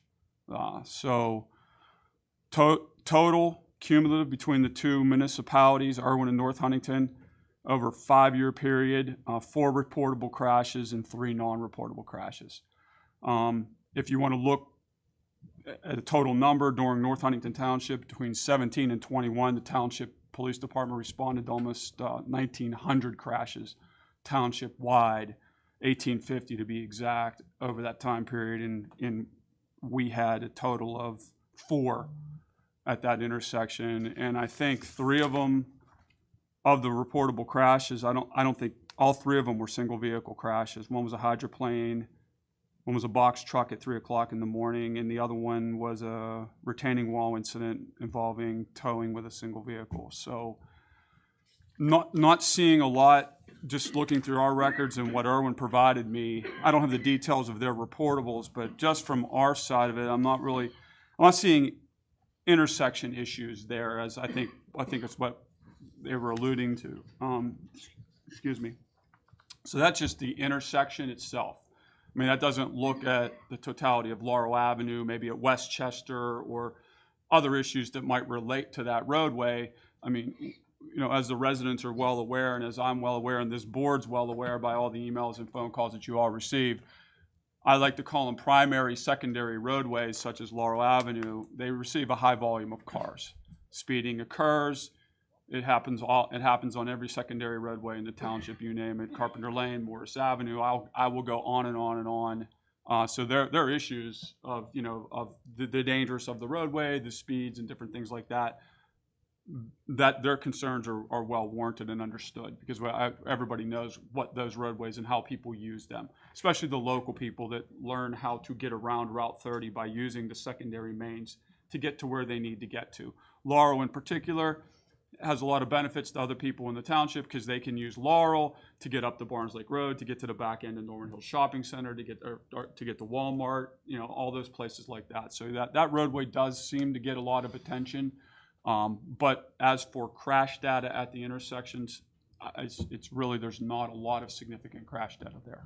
Hey, Chief, to be clear on that, the stats you gave are the reportable crashes and the non-reportable crashes that were only reported to the police. Right. Correct? Now, that doesn't mean that these are reports that we got to. So there's a lot of times we will respond to non-reportable crashes. We will do a non-reportable crash report for the people. That does not get submitted to PennDOT. That helps the drivers out with insurance. It just lists both drivers. And that's a service that we provide. But again, there can be a number of non-reportable crashes that occur there that we're never called on. It could be 2 people, as you want to call them, fender benders, where they might run into each other. There could be something minor. They exchange information. They maybe pull over to the side of the road for 20 minutes, exchange information, and move along their way. So these numbers are only ones that we responded to. There very well may be higher numbers of non-reportables that do occur there that we would just not know about. There can be more non-reportables, but more than likely no more reportables, because if a tow truck comes, they'll call you. Yes. And if EMS or if somebody's transported to the hospital, they will call you also. Towing and They're injuries required are to. reportable Yes. crash. Even if somebody's in a reportable and they don't call the police, a tow truck will call you to report it. Generally, yes. Yeah, I and, mean, and that- same with that's the happened. hospital. Yeah, and if there's injuries, yeah, we would definitely, you would most likely get a phone call. So my point was, like, the reportables, that's it. It can't be higher than that, but non-reportables it can be. The non-reportables can be, but what we have as reportable crashes, that's what we have. I mean, I had my lieutenant rerun the numbers again today. We even extended the data search out even further. We went to a 20-year data search, and just to see if I'm missing something, because those numbers seem, kind of low. But I mean, even over the 20-year data search, we only have 10 crashes in 20 years. So I wanted to make sure that I wasn't missing something at all. So we extended the search 2 decades just to try to see if there was something there. There's just really not a lot. So I know the answer to this already, but I'm going to ask the question. Was Sherry Bennett's 4 times that she got her yard turfed and personal, private property damaged, was that reportable? And I know your answer is going to be no. No, and if we were called, there may have been a property incident report or something on those lines, or a non-reportable crash report. It depends if we were called or not. Okay. There's another issue. Mrs. Higas represented us tonight here and advised us that the certain roads are 4 tons and 6 tons, or if I got it right, it's either 6 and 8, and we're seeing 33,000-pound vehicles going up and down that road. I mean, we could be. I mean, your numbers, I don't doubt your numbers. Yeah, I mean, they are what they are. I don't. Yes. I know. There's good, hard, true statistical information. Yes. But they don't take in the full picture. No, as I explained, it doesn't. Right, as It you did absolutely, explain. it absolutely As you did does not. explain. Yeah, Here's my litmus test. I don't live on Laurel, and I don't live on Carruthers. They do. Mm-hmm. They know their road better than anybody. and somebody was out to their mailbox, I forget which one of you was out to your mailbox and almost got hit. Now, a car versus a human body, we all know how that's going to result. Probably catastrophic. I have a tendency to believe the people. No offense. I hear what you're saying. Statistically, I hear what you guys are saying. But you know the good people out there? They are personally invested because this is their community. So-called progress isn't always best for the individual, isn't always best for the resident. I'm just making that point. Understood. Yeah, I was just asked to look at the data, and that's what I provided tonight. So Absolutely. I don't argue. Yeah. I don't argue your data. I don't argue your data. You guys are 100% right with what you're reporting. But then there's the residents reporting. Absolutely. It's bigger. Is there any type of speed enforcement going on there, and any type of enforcement of heavy trucks that are using that now? I don't believe I've done any heavy truck enforcement. The heavy truck enforcement would probably Yeah. be from our own borough, because that part of Crothers that's posted would be in our own borough. I wouldn't. I know the chief has oftentimes the request by residents and myself is putting speed signs up on Laurel, and they get the data from that. And a lot of times, I'm not saying people don't speed, but it's not to the amount of speed that sometimes we're standing out in the front yard, we feel that the car going by is going 100 miles an hour, where it might be going 10 miles over the speed limit, which feels like 100 miles an hour when you're standing by your mailbox. 100%, right. But I know the chief has done that before in the past, and I'm sure We're doing it have right that now. data. We've been running speed studies on multiple roads right now. Yeah. And we just finished one up on Morris Avenue, and as a result of it, the numbers indicated that we were seeing high numbers up there, and we've been doing enforcement. So, but I have requests for this, for this data all over the township. I mean, we have 400 miles of roadway. 14 or 15,000 households. These issues are not unique. They are widespread. We will attack them, and as they come. We're moving into spring, which we're getting ready to go into our VASCAR painting line, painting season. Unfortunately, and as you're all aware, I mean, there's another radar bill on the it's hopefully going to come through. It will allow us to be actually proactive and instead of being so reactive. A lot of these roadways, we just don't have the ability, to go out and paint lines. We can't paint lines on every single roadway in North Huntington Township. It's not feasible. It's not practical.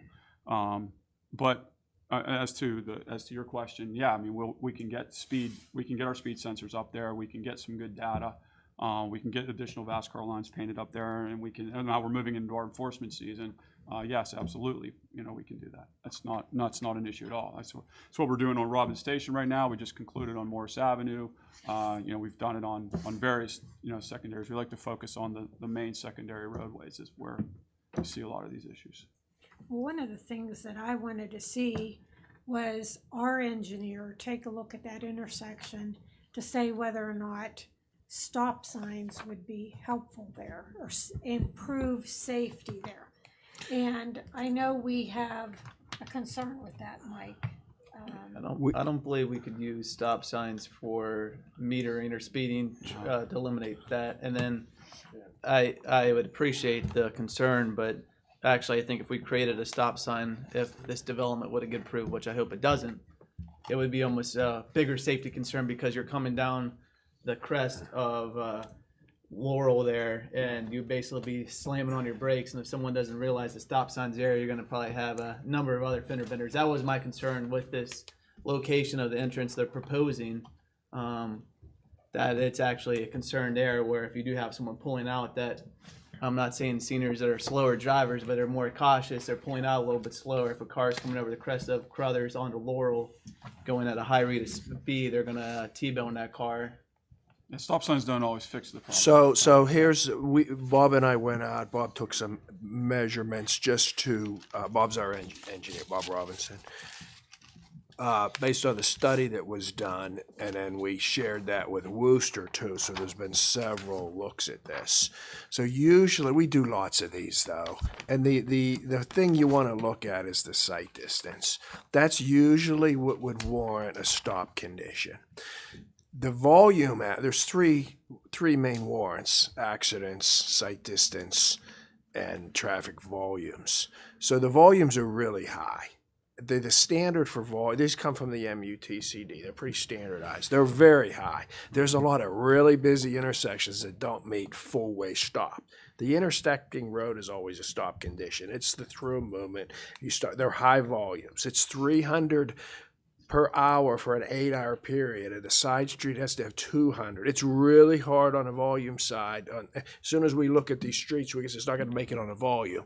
So the accidents don't usually meet it. They sometimes do, but the accidents are often tied to a sight distance problem. So the first thing you really want to look at is the sight distance. That's usually what triggers it. There's adequate sight distance here. Doesn't mean there's not accidents there. It's just how high is the rate. And the accidents could involve going off the roads. These single car accidents are not, that you can't count those even if they're reportable. It has to be an accident related to the stop condition. So you're looking for, it has to be like an angle collision or an intersect. It has to be that type of collision. We had one of those at Laurel and Carruthers. That's what they're looking for. So even if you meet the rate, the 5 accidents in a year, then you have to look at the type of accidents, and they can't be 50, 100 feet up the road, someone went off the road. It's not related to the stop conditions. That doesn't count as far as a warrant for a stop sign. So that's how it's done. It meets the sight distance. So without the accident rate, okay, and without the volumes, we know, just looking at the sight distance that they're studying, we could pretty much confirm it. And Worcester looked at it too. So that's sort of how we do lots of these. But we have a policy for this too, because the stop signs are often requested as a speed control device, and speed is an enforcement issue, not really stop signs. This is one of the first things in the vehicle code is they're not to be used that way. But a lot of people want to use them that way. So you may have some issues there. The roads are narrow. You can have some accidents, but it's not going to meet a warrant for stop condition. And then what Zach said is very true there, because you're coming around a curve with narrow. You're coming down grade. It's not that you can't have a stop sign on a downgrade, but what happens is, this happens at signals too, is you can increase certain types of accidents, and rear end accidents are the type of ones that you can increase with a stop condition. So when you said they're not always the answer, well, they're not the answer if they don't meet the warrants, but even if they do, they could create other accidents. So it's a little more complicated than just we had 5 accidents in 1 year. But really, just to sum up, you really want to look at the sight distance. That's really the key thing typically for warrants for stop, always stop. I agree with you, Zach, though, on the hill. I think the way that's just set up and the way you come off of Carruthers to come down that hill to put a stop sign, to try to put any type of stop condition down at that intersection right there, it may be more hazardous than a through movement. I agree with you. So we don't have a weight limit on North Huntington's side of the roads, Laurel or Carruthers. There should be. I believe. Ryan, what's the standard weight limit on the township roadways? It's I have to look. Yeah, I would have to look. I mean, we'd have to look on that. I know that I'm not sure off the top of my head. Carruthers is posted, and mostly the reason Carruthers is posted is that I would call it a small bridge, but when you come off Route 30 onto Carruthers, there's a bridge there, and it's posted for 6 and 8 tons. That's on Carruthers Lane, and like I said, that would be in Irwin's jurisdiction. Well, I did ask for our engineer to go out there and look at the condition of the roads in North Huntington because of the subsidence that's occurred there. So I don't know if that was done. Did Bob get out and take a No, look? we had multiple things to do. Actually, we wanted to double check the sight distance first. We'll get back to that real soon. Okay. But we needed to just double. The question, the important question to us was to confirm the sight distance because of the reasons I sort of explained. That's sort of the key indicator. Not always, but that's usually a good indicator. Like I said, if you have accidents, it's usually a function of poor sight distance or speeding. And that was. Well, go ahead. Go ahead, Ron. I was just going to ask, that 8-ton speed or 8-ton weight limit, is that just for that bridge? Is that posted on both sides? No, of that both bridge? sides of Carruthers. It's posted weight limit. The low side on Route 30 is posted 6, and the upper side that's on Barnes Lake is posted for 8. My other some concerns just for the traffic aspect, was like a lot to do with the posted for the Crothers Lane. And then I don't know why, if they have emergency access through the Village of Easton, that wouldn't be a suitable access. Because if you look at use of property and land, the Village of Easton is apartments. They are looking to create a senior apartment building. If they would use access through their proposed emergency access through the Village of Easton, you're actually putting similar suited housing with similar suited housing, not attaching apartments to a residential neighborhood. And then, like I already spoke to before about the steep slope, you're saying a lot of the grading is going to be over 40%. If you look at Crothers Lane, when you're coming up off of Route 30 before you get onto Laurel, there is that land subsidence basically that's taking part of Crothers Lane away. I know I'm no geo expert, but I imagine the land that's across the street from Crothers is probably similar to the land that they plan on proposing to build on. I don't believe the land will be that much different.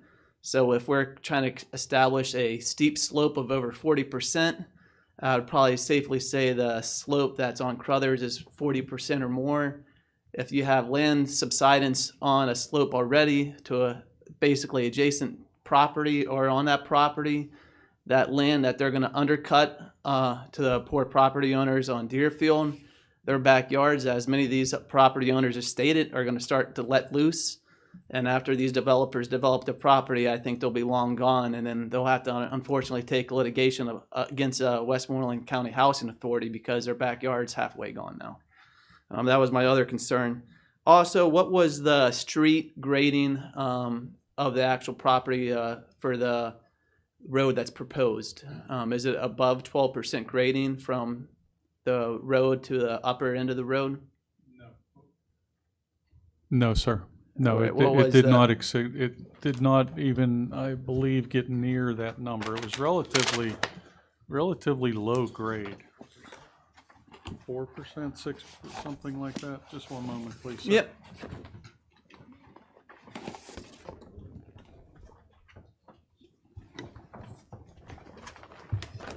While he's looking for that, that was one of the reasons why I asked what the overburden was for the underground mining. Because if it's shallow there, you know, that could be a reason. It could be mine subsidence. But according to the engineer who spoke for the housing authority, the overburden is sufficient there.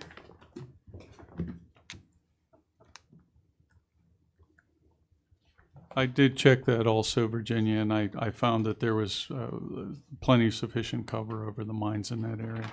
Most of North Huntington is actually pretty clear on mining activity. There's just very small areas that actually affects. There's some areas that are like 50 feet. Yeah, there's a few, but overall the township's pretty good. I live in Jefferson. We're all undermined over there. It's bad.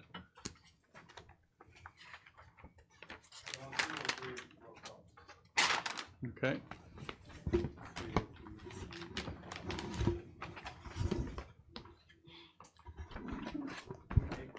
I do see 8.11%, 8.02. Those are the two maximums, 5.08.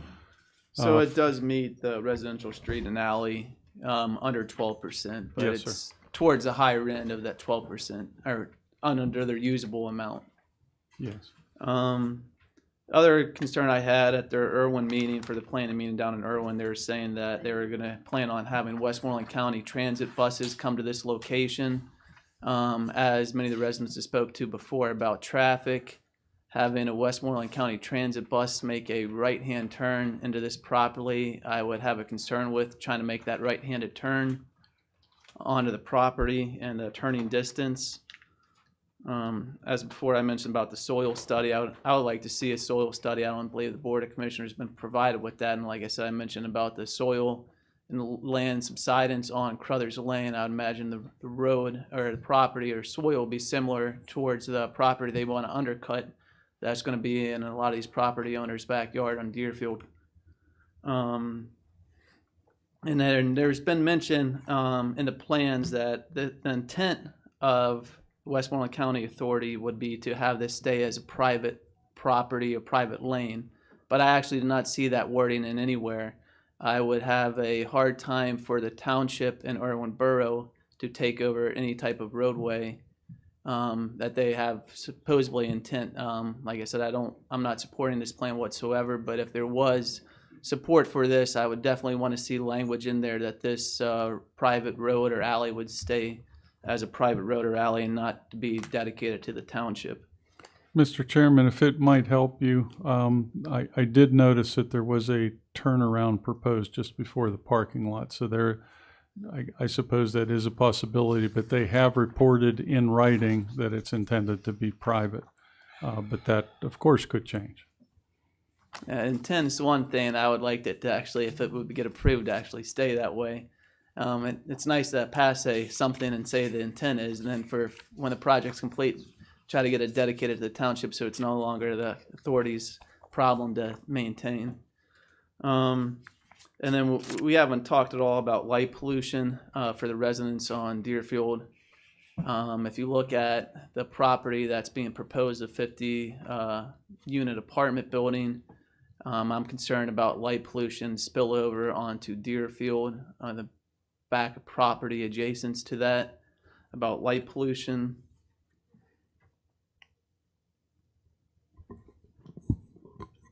Zach, this diagram on the board does show the lighting plan, so, and I did look at the properties on Deerfield, and it's showing no spillover onto those properties across the property line. Okay.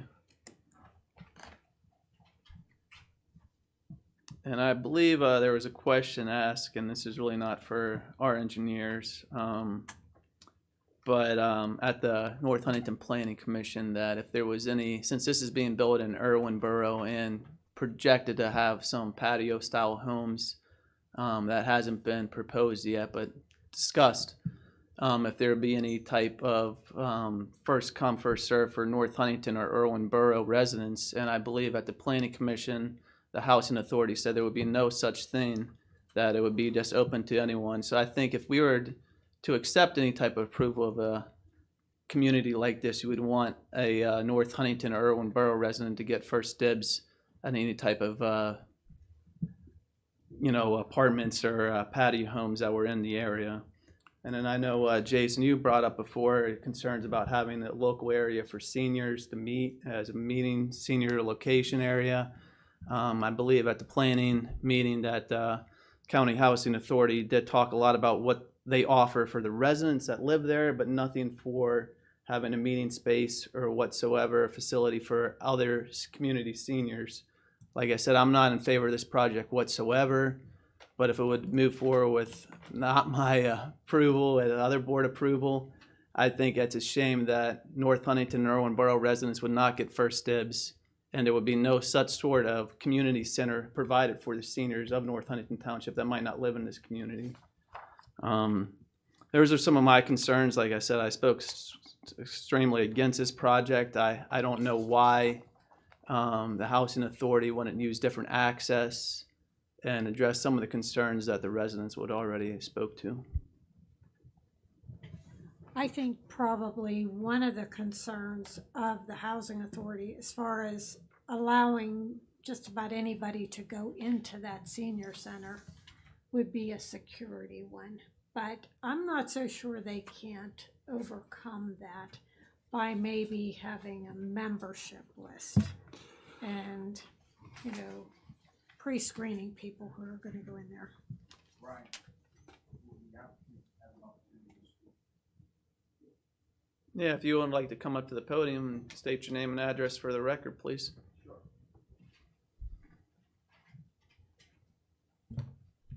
Eric Spiegel, representing the Westmoreland County Housing Authority. I'm the Director of Architecture Engineering Services. I live in Penn Township, Pennsylvania. First off, a little bit on my background. I represented this township about 18 years ago as a civil engineer for the Eads Group. So I provided consulting services to this authority, to this board, to your planning commission, as well as Penn Township, White Oak Borough. So my background is in land development, land planning, A few years ago, we met with your staff prior to submitting an application to the Pennsylvania Housing Finance Agency to secure roughly $10 million worth of funding for this project. Again, as mentioned, it's going to be a 62-plus senior apartment building constructed in Irwin Borough. We own 15.7 acres of land, 3 parcels, 2 of which are in North Huntington Township, as previously discussed, and 1 parcel in Irwin Borough. The entire multifamily development is located in Irwin Borough, which is a permitted use by right. Before this board, the land development plan and roadway is all we're voting on here. We're asking for a vote on. We will come back to this board for approval of a land development plan. Again, our concept is patio homes for seniors and cottages, rental units in phase 2, which would be in North Huntington Township. We too, we listen, we've listened to the residents' concerns about transportation in this area. Obviously, we have concerns as well, but that's a Irwin Borough and North Huntington issue from a roadway perspective. We will support and help lobby both Irwin Borough and North Huntington Township for additional roadway improvements within this corridor to both PennDOT, to the county, and to our state and federal legislators to help secure additional funding for roadway improvements to the township roads and the borough roads. We received a 6-0 approval from Irwin Borough Council last night for the land development plan for the apartment building. Again, we have hired very competent consultants, CEC Engineering. John Frederick can speak if you'd like to talk to him. From a civil engineering perspective, Rothschild Doino, a Pittsburgh architect, has been retained to develop the building. As previously mentioned, the Westmoreland County Housing Authority, through a nonprofit, along with Boston Financial, will be the developer.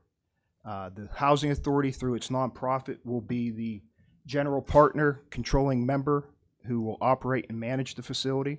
So again, the Housing Authority, we have a 50 or 75 plus year history in this county of developing housing. We're not going anywhere. Again, the use is a use by right, okay? And we have a right to develop our property in accordance with township and borough standards. Obviously, there's already some bias I'm hearing here from this board members.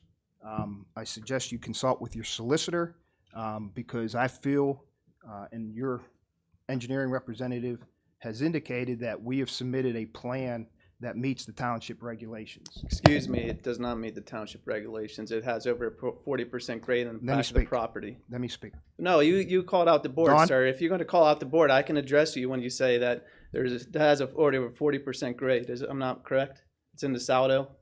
Does Don? that meet the Saldo? In the grading order. Yeah, it doesn't mean it. No. So Don, you are incorrect, sir. Has the engineer submitted a slope stability analysis this past week? No, I believe the latest that I received, which I read to you, was that is pending. That was submitted actually, Brian asked for a copy of that, both you and Ryan. Was that Tuesday, John? Yeah. Okay, all right, then I missed that. So Okay. we do comply with the ordinance by submitting the engineering analysis to support what we're proposing to do. Okay, I have not read that. And if it, and can you, Dawn, can you comment if it does substantiate the slopes we're illustrating, it's permitted under the township ordinance? I will say it this way. I apologize. As I've reported, I'm a professional land surveyor.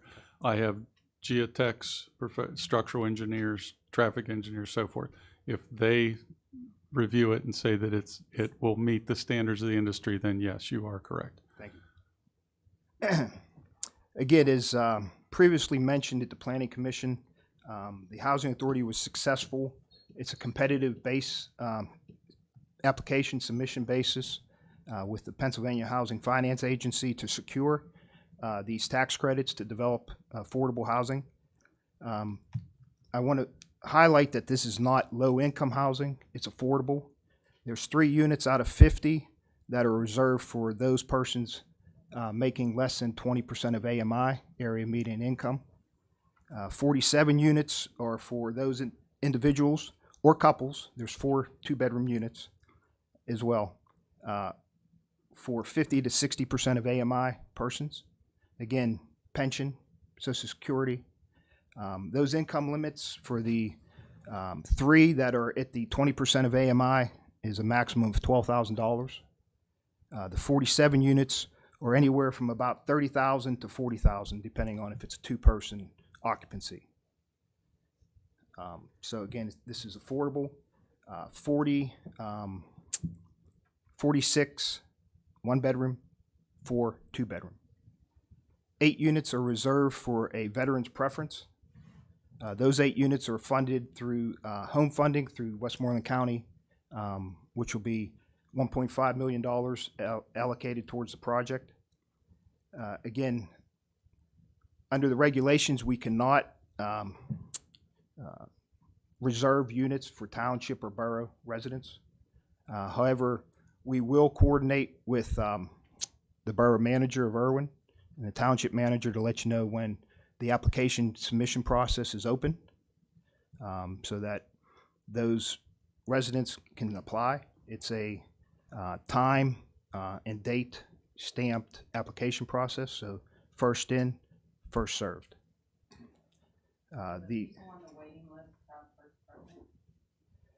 Each site has their own individual waiting list, so a waiting list will be developed for this site once the 50 units are filled.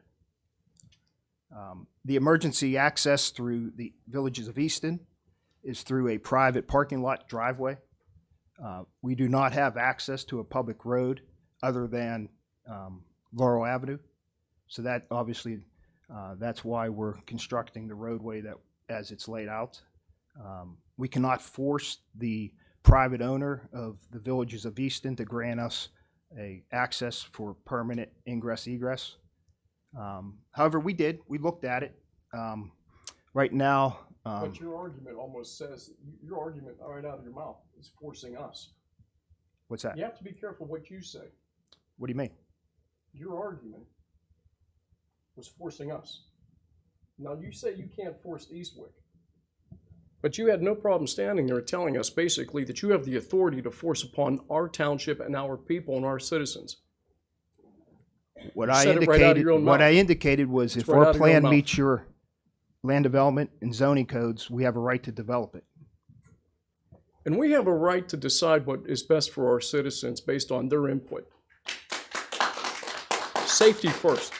And that's your right to vote that way. That's exactly right. Okay? That's exactly right. Okay.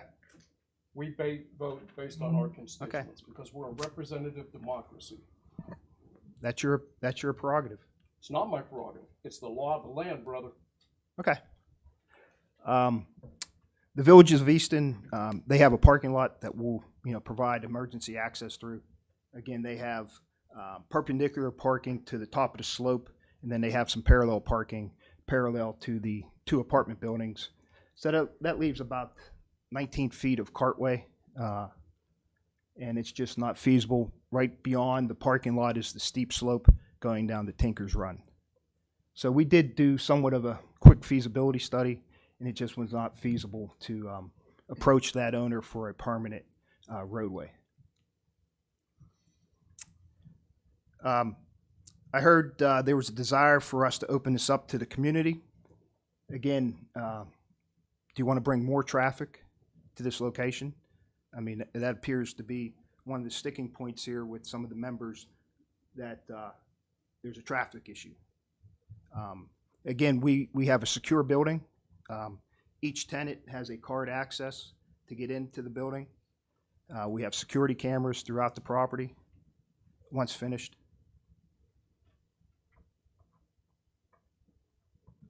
So at this point in time, on behalf of the Westmoreland County Housing Authority, we feel we have a sound, well thought out, funded project to bring affordable housing for seniors to Irwin Borough and North Huntington Township. And we would ask for this board to grant us approval for the land development plan that's before you. Can I ask you a question? Yes. You said you looked at access over the steep slope by the library. What would it cost you to put an access there? A bridge over the stream? Well, again, listening to the, a lot of the comments, part of the issue is Carruthers Lane. It's not accessing Laurel Avenue. That's the issue. We recognize that, and Irwin Borough recognizes that they've had a slip on that road. They're continuing to try to secure permanent financing to do additional repairs on that road. Obviously, there is a bridge limitation on Carruthers. We will have, construction equipment will have to, have an alternative route to the site, or we'll have to bond that bridge. And if there's any degradation to that bridge, we'll be responsible for it. I'm not talking about the existing bridge. I'm talking about providing an access from Irwin Borough, creating a bridge that crosses that stream. Well, the majority of the property along Carruthers Lane is the library property. We do have a small section up towards the intersection of Laurel Avenue and Carruthers that we have some frontage. But the majority of the frontage on Carruthers is the library property. So what would be the problem with installing like a concrete structure that would allow access from Irwin Borough? In other words, give that parcel its own access. Right now, that we don't feel. John, you want to comment to that? Is the engineer right? Just your name and address for the record, sir. John Frederick, Civil and Environmental Consultants, 4350 Northern Pike, Monroeville, PA. In regard to the proximity to the library and the elevations of the critical nature there was no way to get from the elevation of Carruthers Lane in proximity to the library up to the pad of development. There's a 50-foot differential. We talk about grades in regard to slopes that would far exceed 12%. A road is not feasible in regard to the proximity because you got a very short distance over a very high elevation change, to answer the question. So it would be in the millions to try to create a bridge from Carruthers Lane on the Irwin side. A bridge spanning Tinker's Run would not be significant. The grade differential, again, traversing such a short distance over a 40 or 50-foot change in elevation is just not a practical solution. Okay, and the buses have been mentioned. Are they individual site buses, or are they a full-sized transit authority bus? To date, we have not worked that out with the transit authority. We have two sister buildings located on South Greengate Road in Hempfield Township. Again, welcome any commissioner to come and tour those buildings. At some point in time, they bring a smaller bus. Sometimes they bring a full-size bus. Again, we haven't worked out those details. Again, with some of the limitations on the roadways here, I would assume it's going to be a smaller bus. So it's going to be more like an activity bus rather than Yes. anything else? Yes. Okay, thank you. Any other board members have any other questions for the Housing Authority? I do. I do have a list of questions here. My first one involves the slope that we seem to be having an issue with. Mainly, if Ryan, if you go back right there. My question involves this slope here. My property. And the other steep slope up there. So, is this going to be reinforced at all to guarantee that this will not shift? I know there is a lot of discussion regarding the rise and the run of this. and out there standing there looking at it the other day. It's pretty high up. What guarantees do you have for us that it will stay when you're done? Right, just in general, the cut slopes which are on the high side of the lot, so traversing up the private drive on the left-hand side, that is the cut slope area. Those slopes are designed at 2-to-1, 2 feet horizontal, 1 foot vertical. The slope stability analysis, as Dr. Wu just discussed, was recently submitted. That was one of the questions in regard to the review of our geotechnical report. So the global slope stability analysis has been performed, and it meets the factor of safety of 1.5 minimum based on the slopes in the sections that were cut. There was extensive geotechnical investigations, core borings. There was reference to a core boring within 10 feet of the slope. So we have detailed cross sections developed based on the core borings that exist on all cut slope activities, as well as all the fill slopes and the keyways that would preserve or provide the abutment or the stability of the Okay, toe of the slopes. I'm going to stop you there because I really don't understand too much about that. I just want to know, can you sit there and tell me today that that's not going to move when you're done? No, I can't make that guarantee. Thank you. My next question involves Tinker's Run. Do we have any studies of impact of what your land movement's going to do upstream and downstream? It just seems like that runs right through the middle there of where the grading is going to be. Correct. The Tinker's Run actually, at our project limit, has a 236-acre watershed to our point of interest, which is directly behind the library.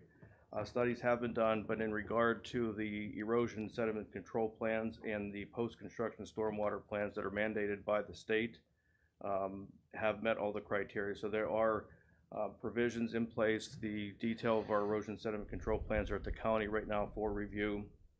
There's extensive phasing and sequencing plans that have been prepared on which the contractors need to follow in regard to the day they hit the site, and sequencing the activities through stabilization, through full development, until that permit is closed. So again, the stability of the slopes is part of the erosion and sedimentation control factors.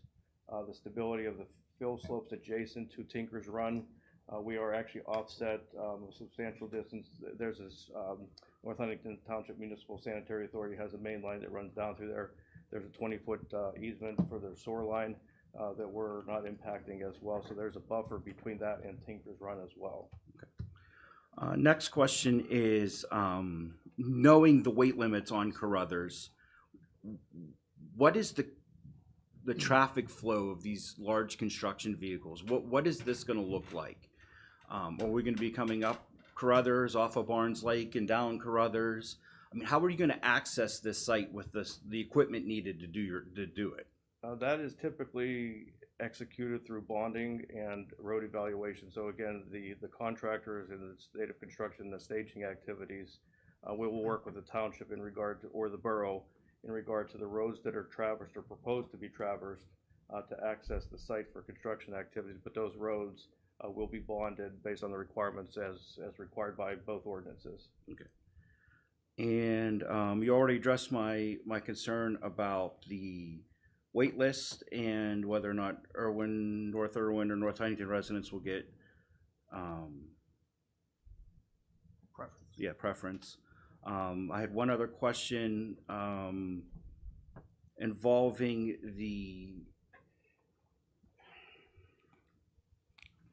so I understand that there is only a 19-foot roadway that you can get to through the villages of Easton, and you are basically banking your entire project on the road that comes through North Huntington onto Laurel Avenue. My question to you is, what other options did you come up with prior to this? Options, basically the connection. We have one public roadway that abuts the property, and that is Laurel Avenue. Okay. But your property in Irwin is landlocked. You cannot access a road in Irwin, on your property in Irwin, correct? Correct. Okay. So that parcel of land, without a road coming through our township, you had no other plan other than that road. The parcel in Irwin has no frontage on any public roadway. All right, so there was no other, that was the road, that was it, that was, regardless, no other options are available? Correct. Okay. All right, that's all I have, thank you. Can I ask two other questions? What was the opposition from the two people from Irwin Borough, the two council members? It was 6-0 vote, Oh, I thought you said it was 6-2. 6-0. Oh. Okay, and you said you only looked at one road, so you never approached the villages of Easton to see if you could get a right-of-way through that area? Again, we approached them for the emergency access. We evaluated the situation with their parking lot. Again, it's not really a safe situation with cars in a parking lot. Basically, you're having a public, not a public, but a main roadway going through a parking lot is what you would have there.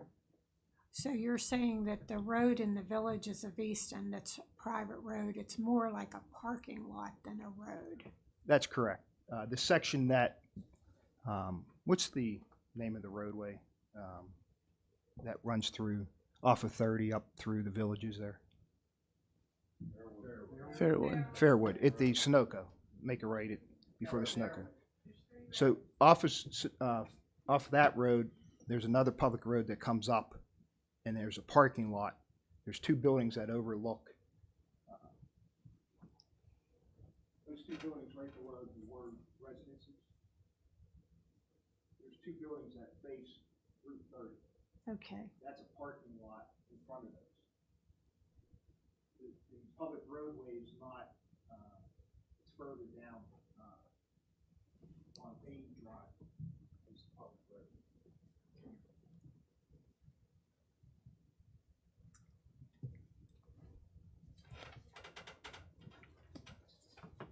So any other board members have any other questions from the Housing Authority?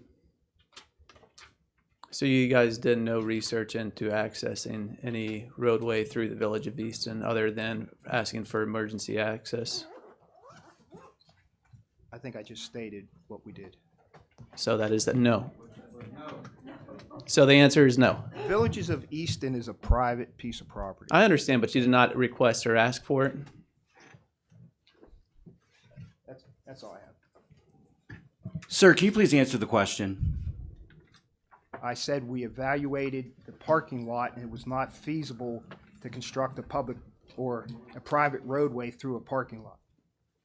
That wasn't, I do not believe that was the question he asked. He asked if you made contact with the villages of Easton to see if you could get a access road through their property. Contact was made, and the discussion evolved around emergency access because we appreciate the fact that emergency vehicles may be coming from different areas through either the township, Irwin Borough. We've contacted and worked with EMS throughout the region. The emergency access was provided as a secondary point in regard to the age of the facility, the patrons of the facility, accessibility from Route 30. So a second means of egress for emergency purposes was a vital component of the development.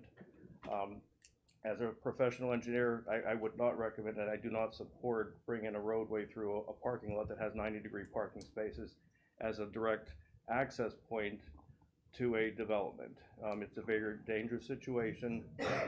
Cars backing up, thinking you have a right-of-way going through a parking lot is not an advisable approach to convert to a roadway, knowing that those residents within the village of Easton have their dedicated parking spaces, and now there's an expectation that there would be traveling public through their driveway. Okay, so you're concerned about safety for the people of Irwin, but not of North Huntington?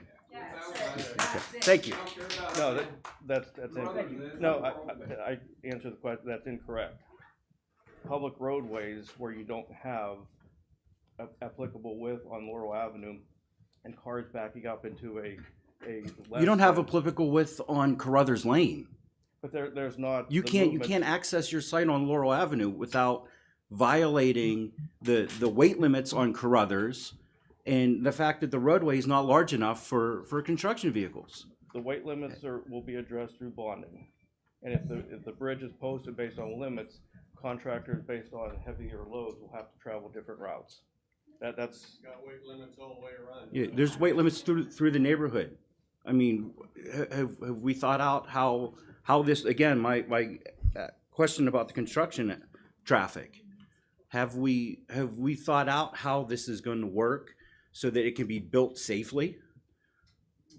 Those discussions have to occur with township staff as we evaluate roads and routes. I can just say I personally don't feel like due diligence was done on this, and I would like to see more information before I can approve it. All right. Does any other board have any other further questions for the Housing Authority? Yeah. Yeah. Yeah, go ahead, Chief.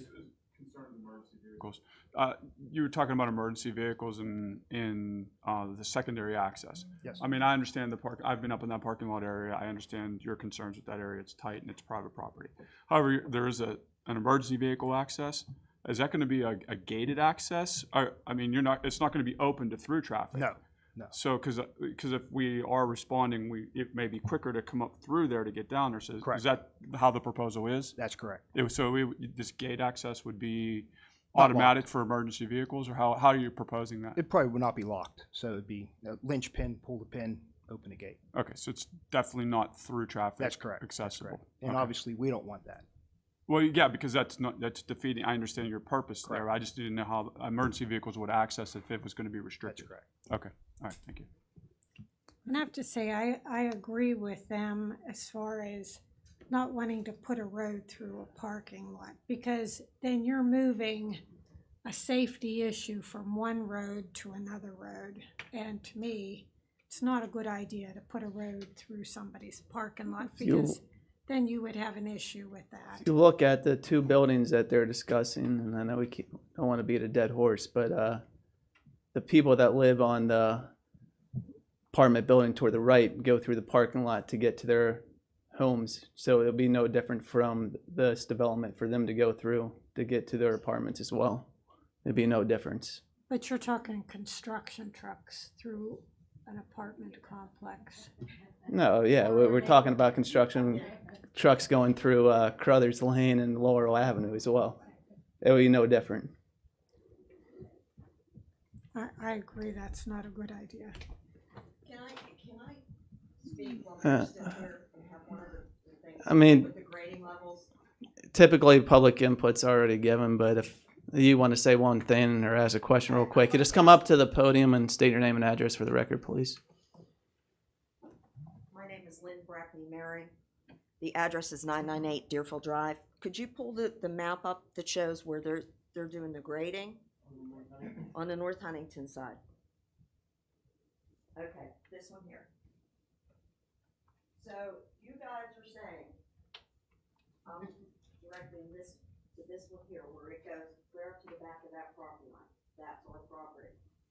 So you cannot guarantee you're taking that grade and you're grading at the edge of our property, and you cannot guarantee that we will not have erosion on our hillside. We will lose our property. Because mine is the only one on there. You're going to clear up to my property line. So we're gonna lose that hillside. All the water that's retained on there, this is the lower end of Deerfield, all the water comes down the street, down the hill. It's a swamp. You take that, you grade it up like that, half of my hill's gonna be gone. Yeah, I'm sorry, that drawing is the original drawing, so they did pull that grading away from that lot, so there is at least 10 feet. So that's not the updated drawing. But it's 10 feet, it's already a hill to begin with. You disrupt that and you grade it, all that water, it's gonna wash out. Thank you, ma'am. Thank you. Any other board discussion or comment?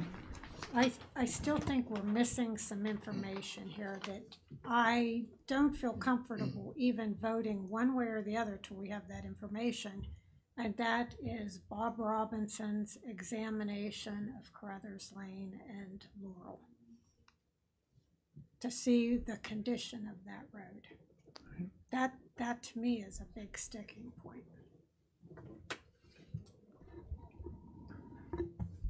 Mr. Chairman, I did check on my phone while the discussion was going on. I did receive the revised geotech report yesterday afternoon at 2:45. I missed that email involved with other things. So I do have that report, and I will have an updated report to you by the next meeting. All right. So you did say they sent that today? Yesterday. Yesterday. 2:45 yesterday. A day before our meeting tonight, they sent up an update for plans that they're wanting approved for next week. Yeah. Can I comment on that, please? No, he may not. Thank you. Is there any other comments on the Grandview senior residence? All right, seeing no older business, any further board comments? Motion to adjourn. One comment. Earlier, back to Earth Day cleanup, I agree with Commissioner Goss about it being an outstanding idea. I'm still hung up on the fact that up until tonight, I wasn't sure. It appeared to be in a gray area who is actually sponsoring it. But if it's the township, do we have, and I think you said along Route 30, is that the idea? I believe, Lindsay, is that correct? Long 30? Do we have PennDOT's letter of approval? Or, I mean, we're taking the liability for that. I've participated in these before with the Boy Scouts and like tire roundup and things, and there's a huge liability that comes with that, and especially on Route 30. I know PennDOT wants to be involved in everything on 30. So do we have their permission? I can get back to you on that. I've Okay. just been communicating with Clean Waste people this whole time who work with PennDOT. Okay. Yeah, I just feel like before I could vote on it, we need documentation. Thank you. I'll make sure I get that over to you from Natalie. Is there any other further board comments? If not, I do have one. I apologize, but we did nominate a new manager for the township. He's actually here tonight. Harry, if you want to stand up and wave so people know who you are, I appreciate it. Welcome to North Huntington Township.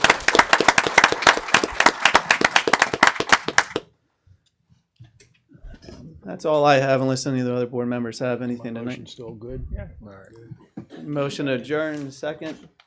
All in favor by saying aye. Aye. Opposed? Motion passes 7-0. Meeting adjourned at 9:40.